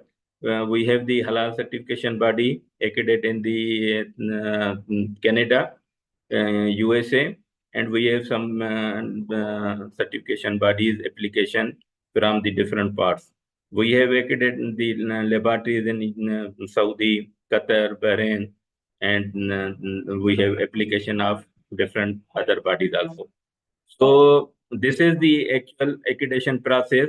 If anyone of the halal certification body or the laboratory wants to apply for to the PNAC, that is they have to go for the PNAC website and download the application form, or they can contact with the PNAC for the application. They submit the application with the required info, the document review, PNSE conduct document review, then the gap analysis pre-assessment. Of the pre-assessment successful, then the initial full assessment, then the if witness requirement in case of certification or the inspections are in the halal. So there is witness conducted, then it is the case submitted for the review and the final authority for the approval. So after granting, we have 3-year cycle. So you get the every one certification body get the certificate for 3 years. And every year you have to go for the surveillance. PNSE has digitalization accreditation tool that is for the training. So everyone can go on the digital accreditation on the website. They can submit, they can register themselves for the training. And we are conducting the trainings on halal and the other topics. So everyone can go and choose the training from the website. We have also conducted the halal accreditation project, and we have conducted more than trained the more than 500 to 600 persons in all part of the country, and we have conducted the workshop with the stakeholders also, so for the create awareness among the mass and media. As everyone know that everyone wants to grab the business that is the more than now 3 trillion dollars. It is the actual. So everyone wants to get share from this. In halal system, we have the two scenarios: international FF and the CIMIC. So now, why it is required that the in Muslim country or any other Muslim country, why it is required that you have to traceable or not traceable things? Why needs halal? So this is the question: why the halal required? Likewise, if you can choose any product, if that is they put the logo of the halal, so they can be mislead. Likewise, in this case, there is the pork halal pork. So pork halal market. So this is the very alarming that if this is not traceable, so there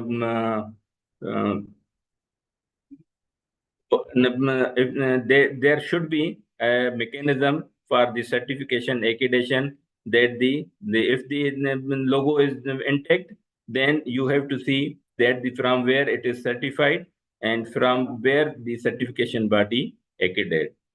This is some examples that the misuse of the logo, the halal wine, halal pork. So halal accreditation, if the certification exists, so you have to go for the halal accreditation for the traceability, for ensure that the certification is intact and the certification bodies working in a safe manner. So you have to go for the accreditation. Accreditation, simple definition that the competence, demonstrate competence for the specific task. If you are going for the halal product, halal services, then you have to go for this accreditation. Thank you very much. If you have questions, you can please.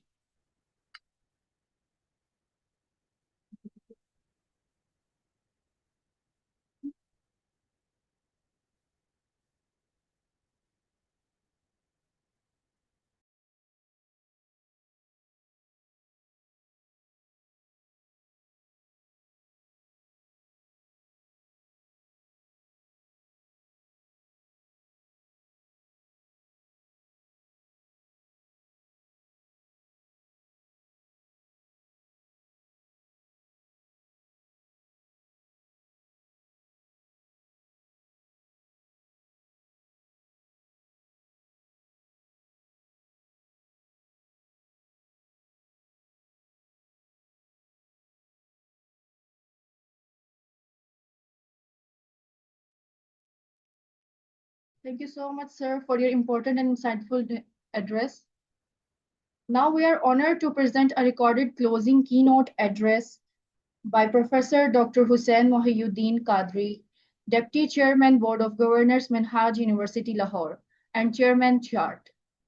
He's a globally recognized academic leader, economist, and institutional strategist, holding a PhD in economics with expertise in macroeconomics, development economics, and Islamic economic thought. He is also a leading figure in the promotion of Islamic finance and the global halal industry, contributing to the development of Sharia-compliant economic frameworks and strengthening international halal governance systems through research and policy dialogue. In this recorded message, he shares his closing keynote address on the summit theme, offering a strategic vision from a sustainable and digitally transformed halal ecosystem. Now I request Sir Umar to please play the video.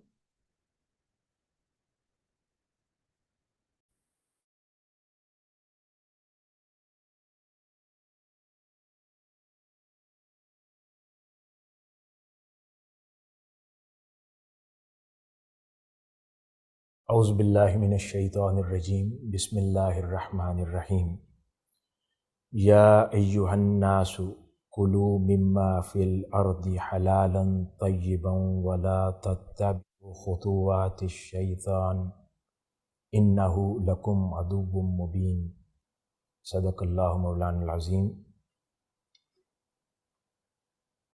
Honorable participants of Third Global Halal Industry Summit, organized by Minhaj University, Lahore, and co-organized by Center for Halal Awareness, Research and Training, CHART at Minhaj University, Lahore, Minhaj Halal Certification, Pakistan, School of Food, Science and Technology at Minhaj University, Lahore, School of Islamic Studies, School of Human Nutrition and Dietetics, School of Pharmacy,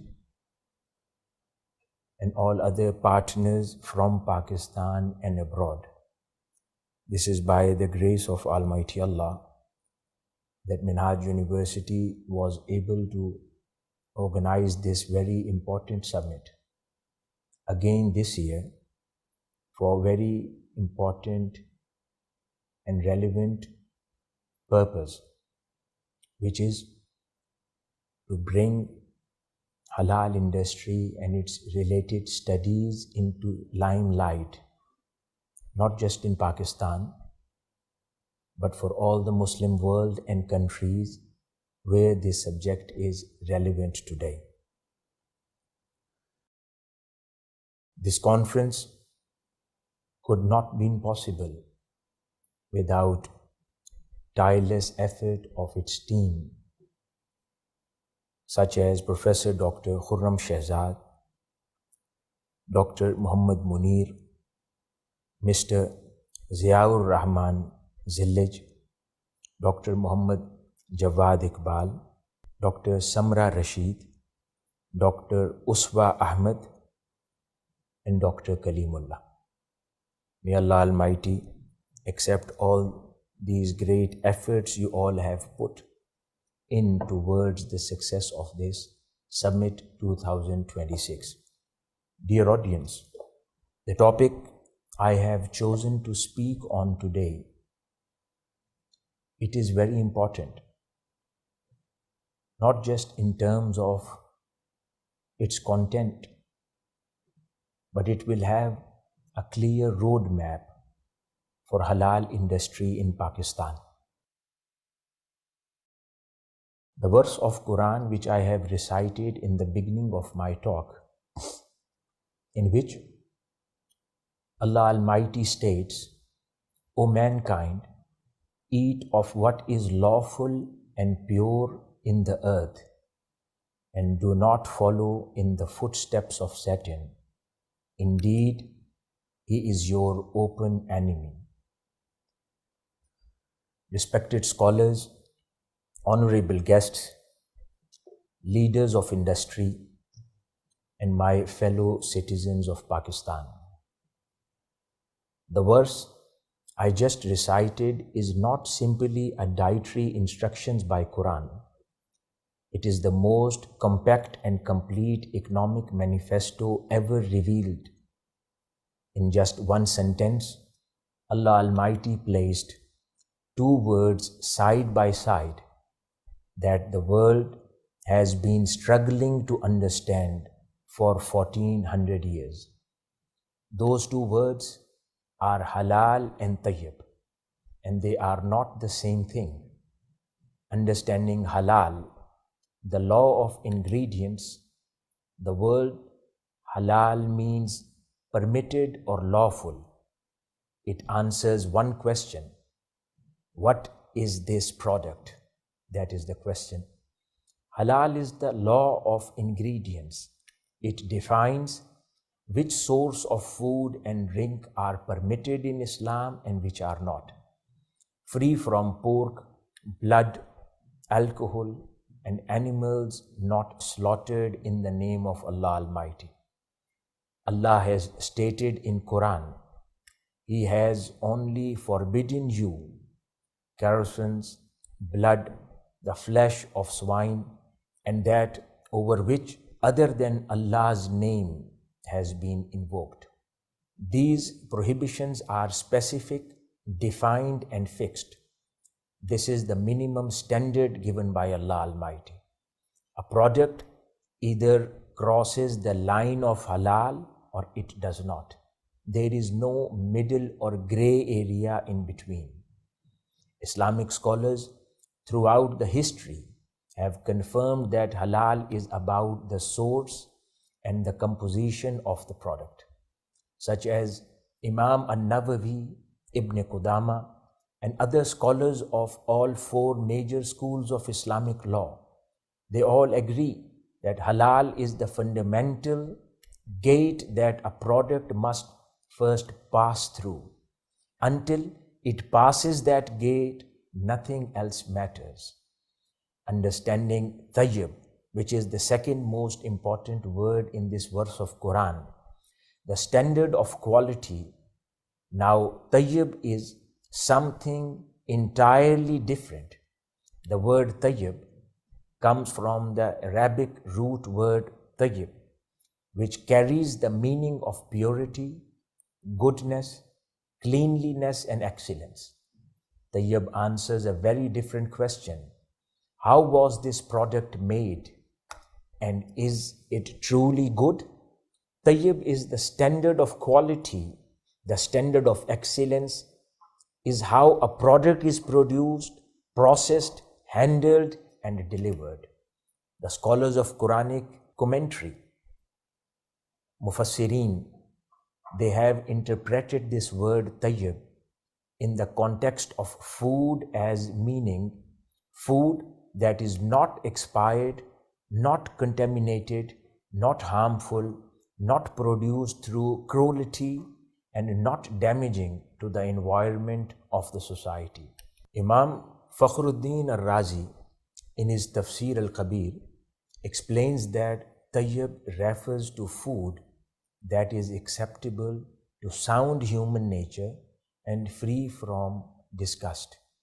Imam al-Tabari also defines it as food that is pure, wholesome, and beneficial for the mankind.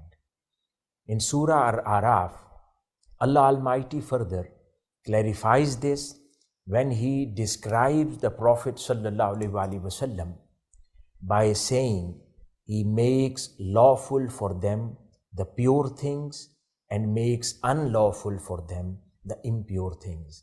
Here Allah Almighty directly places tayyib as the opposite of khabith, meaning whatever is impure, disgusting, harmful, or ethically corrupt.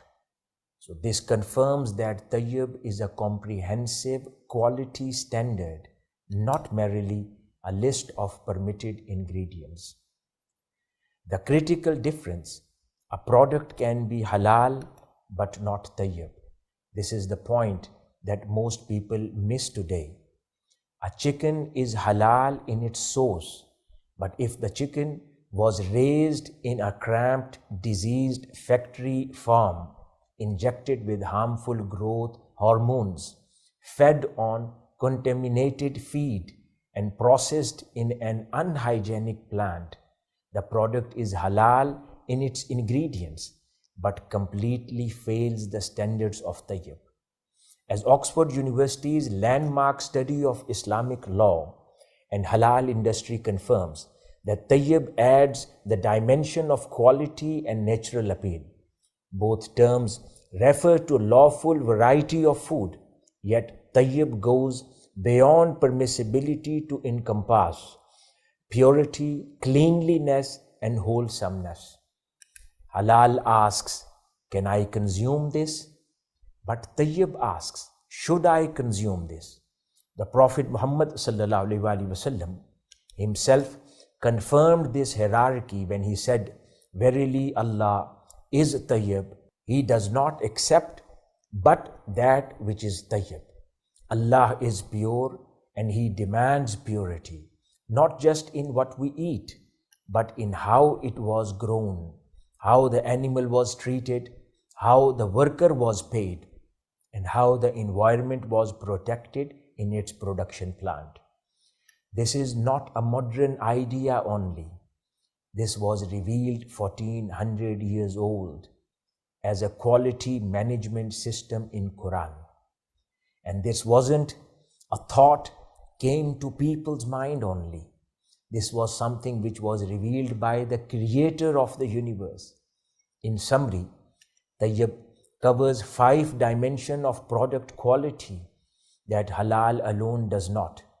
The physical purity of the product, free from toxins and contamination.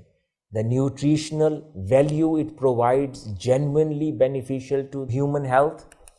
The ethical treatment of animals and workers in its production plant, and the environmental responsibility of the production process, and the social justice of the supply chain.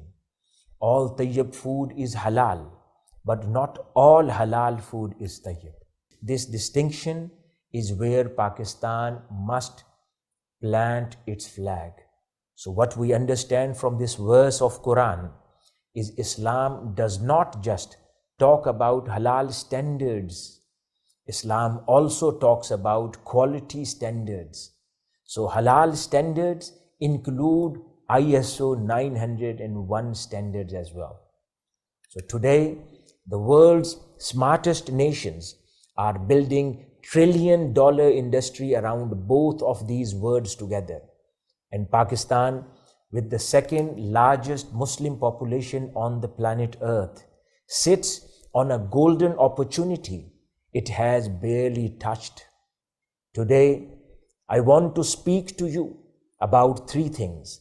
First, what the world is doing with green innovation inside the halal industry. Second, where Pakistan stands right now, honestly without flattery. And third, the bold revolutionary reforms we need to make Pakistan the halal capital of the world. Dear audience, let's look at what the world is doing in terms of green innovations in the halal industry. Let us first understand the size of the prize. According to the latest global market data, halal food industry alone reached to 2.5 trillion US dollars in 2024 only. And by 2034, it is expected to hit $6 trillion, growing at 9.1% every single year. This is not a niche religious market anymore.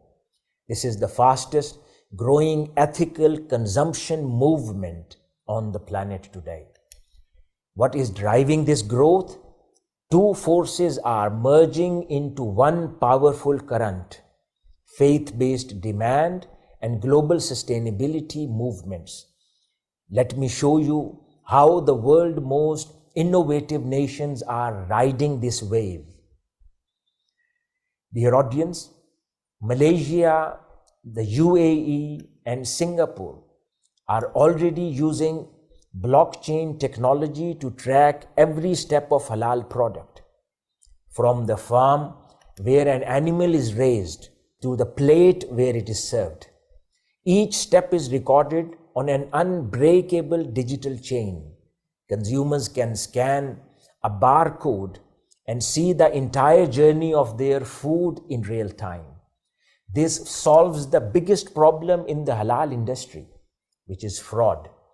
Currently, billions of dollars worth of fake halal products flood the global market. Every year, blockchain kills fraud completely. Saudi Arabia is now requiring blockchain verified halal certificates for food imports. This is the new global standard for halal. Pakistan is not even in the conversation yet. Dear audience, if we talk about Indonesia, so the world's largest Muslim country, they launched its SPEDAR AI system in 2024 to process halal certification applications digitally within days instead of months. Smart laboratories using artificial intelligence can now detect haram substances like pork DNA, alcohol traces, and forbidden enzymes in food products within minutes. The UAE has introduced digital halal certificates with QR barcodes, allowing importers worldwide to verify authenticity instantly. No more paper certificates are needed in that system. No more corruption in certification offices. No more months of waiting. A product can be halal in content, but haram in packaging as well. If the packaging material contains animal-derived gelatin or non-halal glues, European halal brands are now launching today 100% biodegradable plant-based packaging that is simultaneously halal certified and carbon neutral. French retailers like Carrefour has introduced a halal green product line where items carry both a halal certification logo and an environmental impact score. Muslim consumers in France and Germany are choosing their products in record numbers. The halal brand is becoming an eco-friendly brand as well. Similarly, the Netherlands, despite having a low Muslim population, is now one of the world's top halal meat exporters. Why? Because Dutch farms use precision agriculture, LOT sensors, and animal welfare technology that meets both European safety standards and Islamic slaughter requirements simultaneously. If we talk about New Zealand, so New Zealand has built an entire export economy on this model. Their halal meat exports to the Gulf countries alone exceed $2 billion annually. They achieved this through smart animal tracking system, rigorously third-party auditing, and government-backed halal export offices in target markets. Dear audience, Malaysia, with its world-leading Islamic finance sector, launched Green Sukuks, Islamic bonds, specifically to fund halal industry sustainability projects. These instruments have raised over $6 billion for solar-powered halal factories, organic halal farms, and zero-waste halal processing plants. This is the concept of halal economy, meeting the Islamic financial principles of masalaha, public benefit. You do not just make money, you make money while healing the planet. This is Islamic economic vision fully realized. Dear audience, the sleeping giant, which is Pakistan, let us talk about it. And let us be honest, because a friend who flatters you is not your true friend. Pakistan, as the second largest Muslim population in the world, over 230 million people, and the fifth largest livestock herd on the planet, over 100 million cattle and buffaloes, and 117 million sheep and goats. A young, skilled, and hard-working workforce, fertile agricultural land with natural grazing, producing some of the finest quality of mutton in Asia. A geostrategic location connecting Central Asia, the Middle East, and South Asia. And yet, in 2024, Pakistan exported only $512 million worth of halal meat, whereas Malaysia, a country far smaller than Pakistan, with almost no livestock of its own, earns more from halal export than we do. If we talk about Brazil, a non-Muslim country, is the world's #1 halal meat exporter, earning over $6 billion every year. How is this possible? Because Brazil invested in systems, standards, and strategy. Pakistan is still arguing about which ministry should run the Pakistan Halal Authority. Since Pakistan's Halal Authority Act was passed in 2016, and that is already almost a decade ago, more than 8 different ministers have taken charge of this ministry to oversee this. Each one came with a different vision, a different priority, and different political loyalties. None stayed long enough to build anything lasting for this sector. The result is structural collapse, not because the idea was wrong. The idea was always excellent, but execution has been an issue. Political instability has been an issue. Willingness has been an issue. Clear vision for this sector has been an issue. Our Slaughterhouses still use methods from 1950s.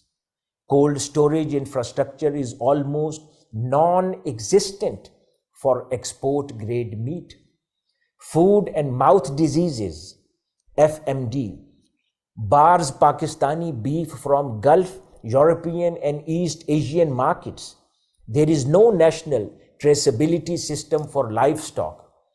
Halal certification is fragmented across multiple bodies with no unified standard.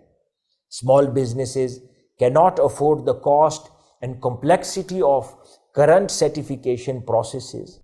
The informal live animal export to some countries, which is illegal but happens openly, drains our livestock supply, raises the domestic prices, and earns Pakistan zero export revenue. If we talk about government laws, which are hurdles today, so among those, one is the multi-ministry problem, I would call it.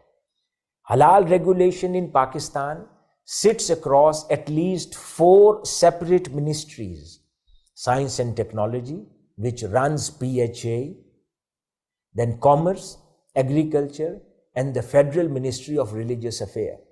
Each one has its own rules, its own processes, and its own budget. They do not coordinate with each other. They compete with each other.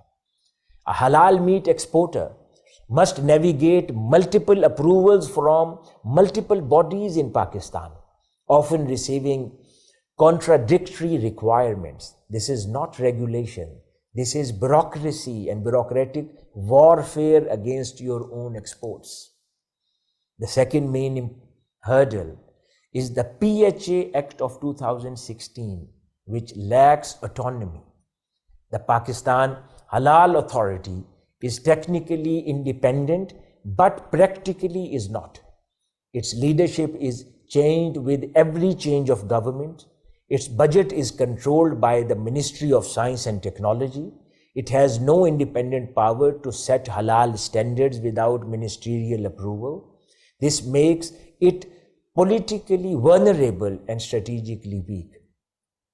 If we compare this to Malaysia's JECM, the Islamic Development Department in Malaysia, which operates with full statutory independence, its own dedicated budget, a team of scientists, and international recognition from over 80 countries.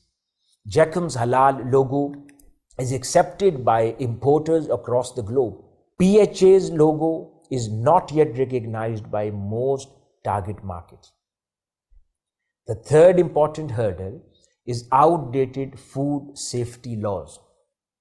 Pakistan's core food safety legislation, the Pure Food Ordinance, dates from 1960. It was written before computers were existed, let alone blockchain and AI-based food testing. It has no provision for digital certification, no framework for novel food products like plant-based meat, and no mechanism for international mutual recognition agreements on halal standards.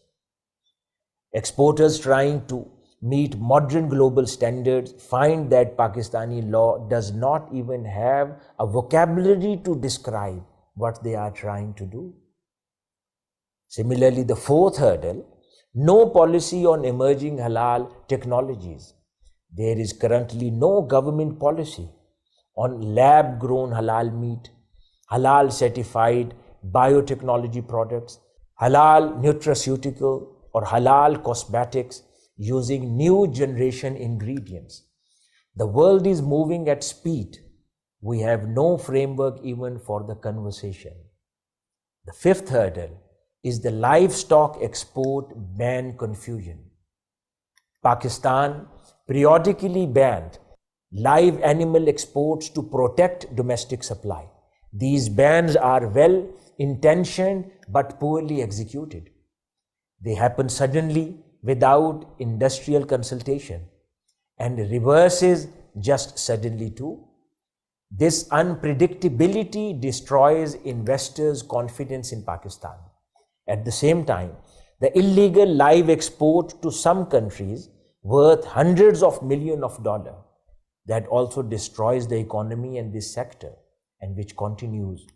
So the formal sector is blocked while the informal sector bleeds the country dry. This is the opposite of policy. Dear audience, let's talk about those revolutionary reforms which Pakistan dearly needs today to become a leader in this halal industry worldwide. Pakistan does not need small adjustments. It needs a complete transformation of mindset, law, and infrastructure. Hear me out and see a blueprint I want to present today. The first one, or you would say a first reform I would like to propose here, is create an independent halal economy authority in Pakistan. Dissolve the current fragmented structure, create one powerful independent halal economy authority with its own act of parliament, its own budget allocation, a professional board free from political interference, and a 10-year strategic mandate. Model it on Malaysia's Halal Industry Development Cooperation, but make it stronger.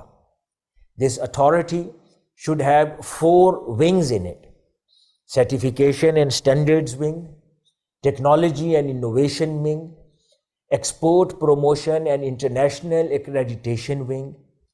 Give it a statutory power to sign mutual recognition agreements with other countries independently, without requiring ministerial approvals. The second important reform for this sector is Pakistan Halal Certification, the Green Standard. Launch a new Pakistani Halal certificate that is also a Green Sustainability Certificate. Call it Halal Tayyib Certified mark. This mark should signal to global buyer that the product is not just religiously permissible, but also produced with zero child labor, minimum carbon footprint, no harmful chemicals, and traceable from origin to shelf. This single innovation would position Pakistani halal products above competitors. The global market is hungry for ethical consumption brands. Halal Tayyib is the most powerful ethical brand in the world if we own it first. The third important reform I propose here is National Livestock Traceability System. Mandate a national digital traceability system for all livestock intended for export within 3 years. Every animal gets a biometric tag at birth. Its health records, vaccinations, movement, and feed are recorded digitally. By the time it reaches a slaughterhouse, any buyer in Japan, Germany, or Saudi Arabia can trace its entire life story on their mobile phone. This immediately solves the FMD credibility problem as well, opens new markets, and raises the export value of Pakistani meat by an estimated 40 to 60%, because traceable, verified halal meat commands premium prices in global market. And the fourth reform I would like to propose here is halal industrial zones with green infrastructure. Designate 5 special halal economic zones in Punjab, in Sindh, in KPK, in Balochistan, and Gilgit-Baltistan. These zones should have solar-powered halal processing facilities, zero discharge water treatment, cold storage chains, and direct export linkages to ports and airports. Offer a 10 years tax holiday for investment in these zones. give a fast-track halal certification to businesses operating within them, make them the manufacturing hubs that supply the world with Pakistani halal food, cosmetics, pharmaceuticals, and textile. And the fifth reform I would like to propose here is amend PHA Act, create a future-ready legal framework. The PHA Act of 2016 must be repealed and replaced with a comprehensive Halal Economy Development Act. This new law should include explicit provision for digital and blockchain-based certification, a legal framework for novel halal foods, including plant-based and cell-cultured product, if ulama considered them halal to be introduced in Pakistan, a halal fraud prevention law with criminal penalties, not just fines, a halal mutual recognition agreement framework with partner countries, a green halal innovation fund seeded with 1% of all export earning from halal products, mandatory halal training accreditation for all food science university graduates. And the sixth reform I would like to propose here is eradicate FMD, open the world's market. When I say that, foot and mouth disease is Pakistan's single biggest technical barrier to halal meat export. The Gulf countries, the European Union, China, Japan, and South Korea all bar Pakistani beef because of it. Eliminating FMD would unlock an estimated $3 to $5 billion in annual export potential. Pakistan must launch a national FMD eradication program funded through a public-private partnership with a target of FMD-free status within 5 years. This is not a dream. Brazil achieved it. Uruguay achieved it. We can too achieve that. And the seventh reform I would like to propose in the sector is build halal diplomacy into foreign policy. Every Pakistani embassy in a Muslim majority countries should have a dedicated halal trade attaché. Their job should be to build bilateral halal trade agreements, get Pakistani halal certificates recognized, promote Pakistani halal brands, and connect Pakistani exporters with local importers. Start with 57 member states of OIC. These countries import hundreds of billions of dollars worth of halal products every year. Most of it comes from non-Muslim countries like Brazil, Australia, and Netherlands. Pakistan should be supplying this market. We share faith, we share sometime language in many cases, and we share culture. All we lack is strategy and execution. And the eighth reform I would like to propose is make youth the halal innovation engine. Launch a national halal innovation program, a competitive grant fund for university students and young entrepreneurs developing halal technology solutions. Prize categories should include Best Halal Traceability App, Best Halal Green Packaging Solution, Best AI-based Halal Fraud Detection Tool, and Best Business Plan for Halal Startups. Connect this program with Pakistan's Halal Authority, the Higher Education Commission, and international halal industry players. Pakistan has 64% of its population under the age of 30. This is not a demographic problem. This is world's most powerful innovation engine, waiting to be ignited. Ladies and gentlemen, let me return to where we begin. Allah Almighty said, halal and tayyib, lawful and pure. These two words contain an entire economic philosophy.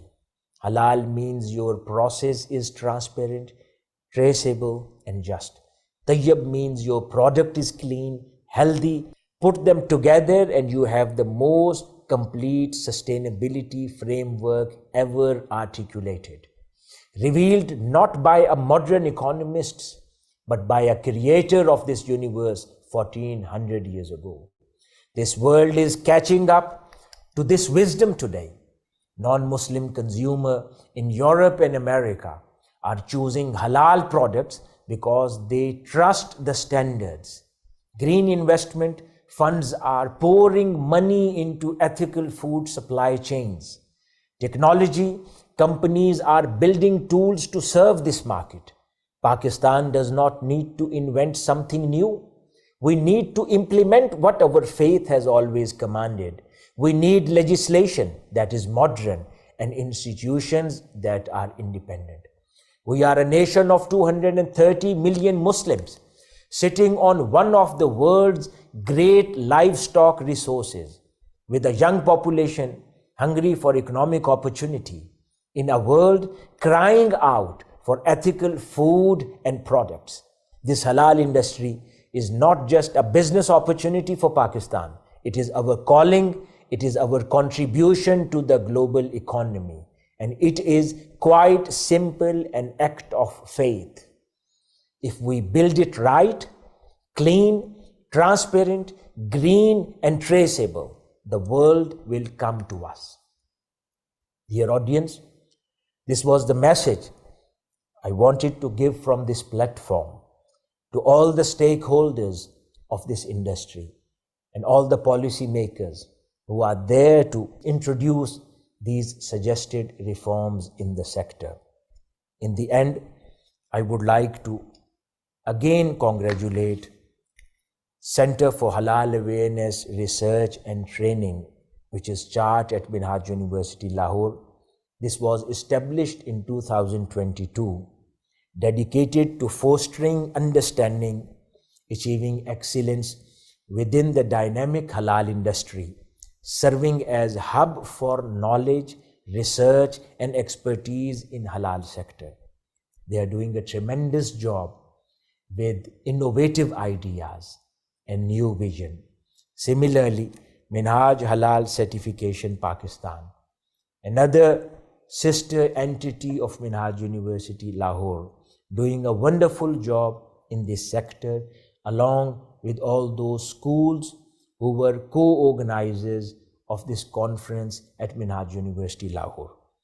In the end, I pray to Allah Almighty that all these efforts which have been made towards propagation of the concept and importance of halal through this conference and platform, may Allah Almighty accept this work as noble, pious deed, and may Allah Almighty bring all that glory to our great nation and country, Pakistan, and bring the success to this sector in Pakistan, so that the Pakistan can lead this sector in the world. Thank you very much. Wassalamu alaikum wa rahmatullahi wa barakatuh.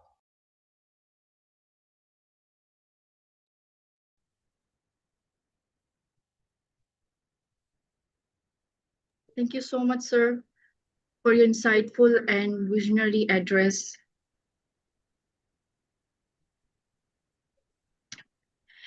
Before we conclude today's proceedings with the vote of thanks,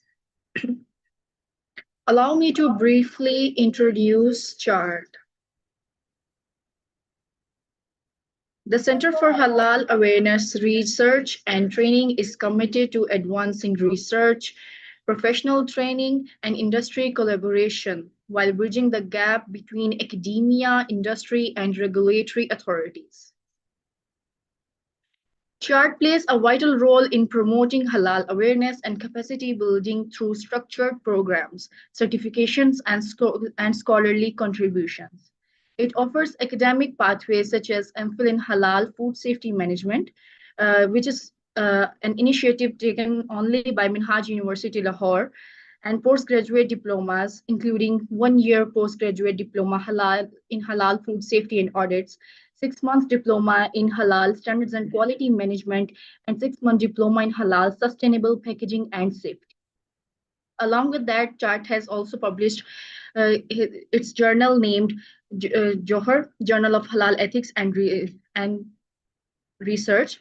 Along with that, 8 distinguished booklets have also been published, and now we are working furtherly on books and other booklets. Along with professional certifications, specialized trainings, and research publications, the center also actively organizes seminars, webinars, and awareness initiatives to strengthen industry linkages and knowledge dissemination. Thank you so much. This was all the introduction about Center for Halal Awareness Research and Training, Chart Minhaj University, Lahore. Now we are honored to invite Dr. Munir Hussain, Deputy Director, Center for Halal Awareness Research and Training, Chart Minhaj University, Lahore. He's an educationist, academic researcher, and halal industry expert with extensive experience in Islamic studies, halal certification, and research leadership.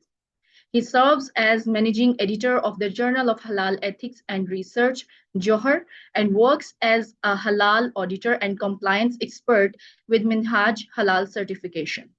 With over a decade of teaching experience, he has contributed significantly to academic development, research supervision, and strengthening halal ethical compliance frameworks. He will now deliver the vote of thanks and closing remarks. Sir, the floor is yours. Thank you. Assalamu alaikum wa rahmatullahi wa barakatuh. Respected guests, well-known speakers, honorable panelists, participants, faculty member, researcher, industrialist, students, and stakeholders. At the outset, I would like to sincerely thank you all for your gracious participation in third Global Halal Industry Summit 2026, organized online by Center for Halal Awareness, Research and Training, Minhaj University, Lahore.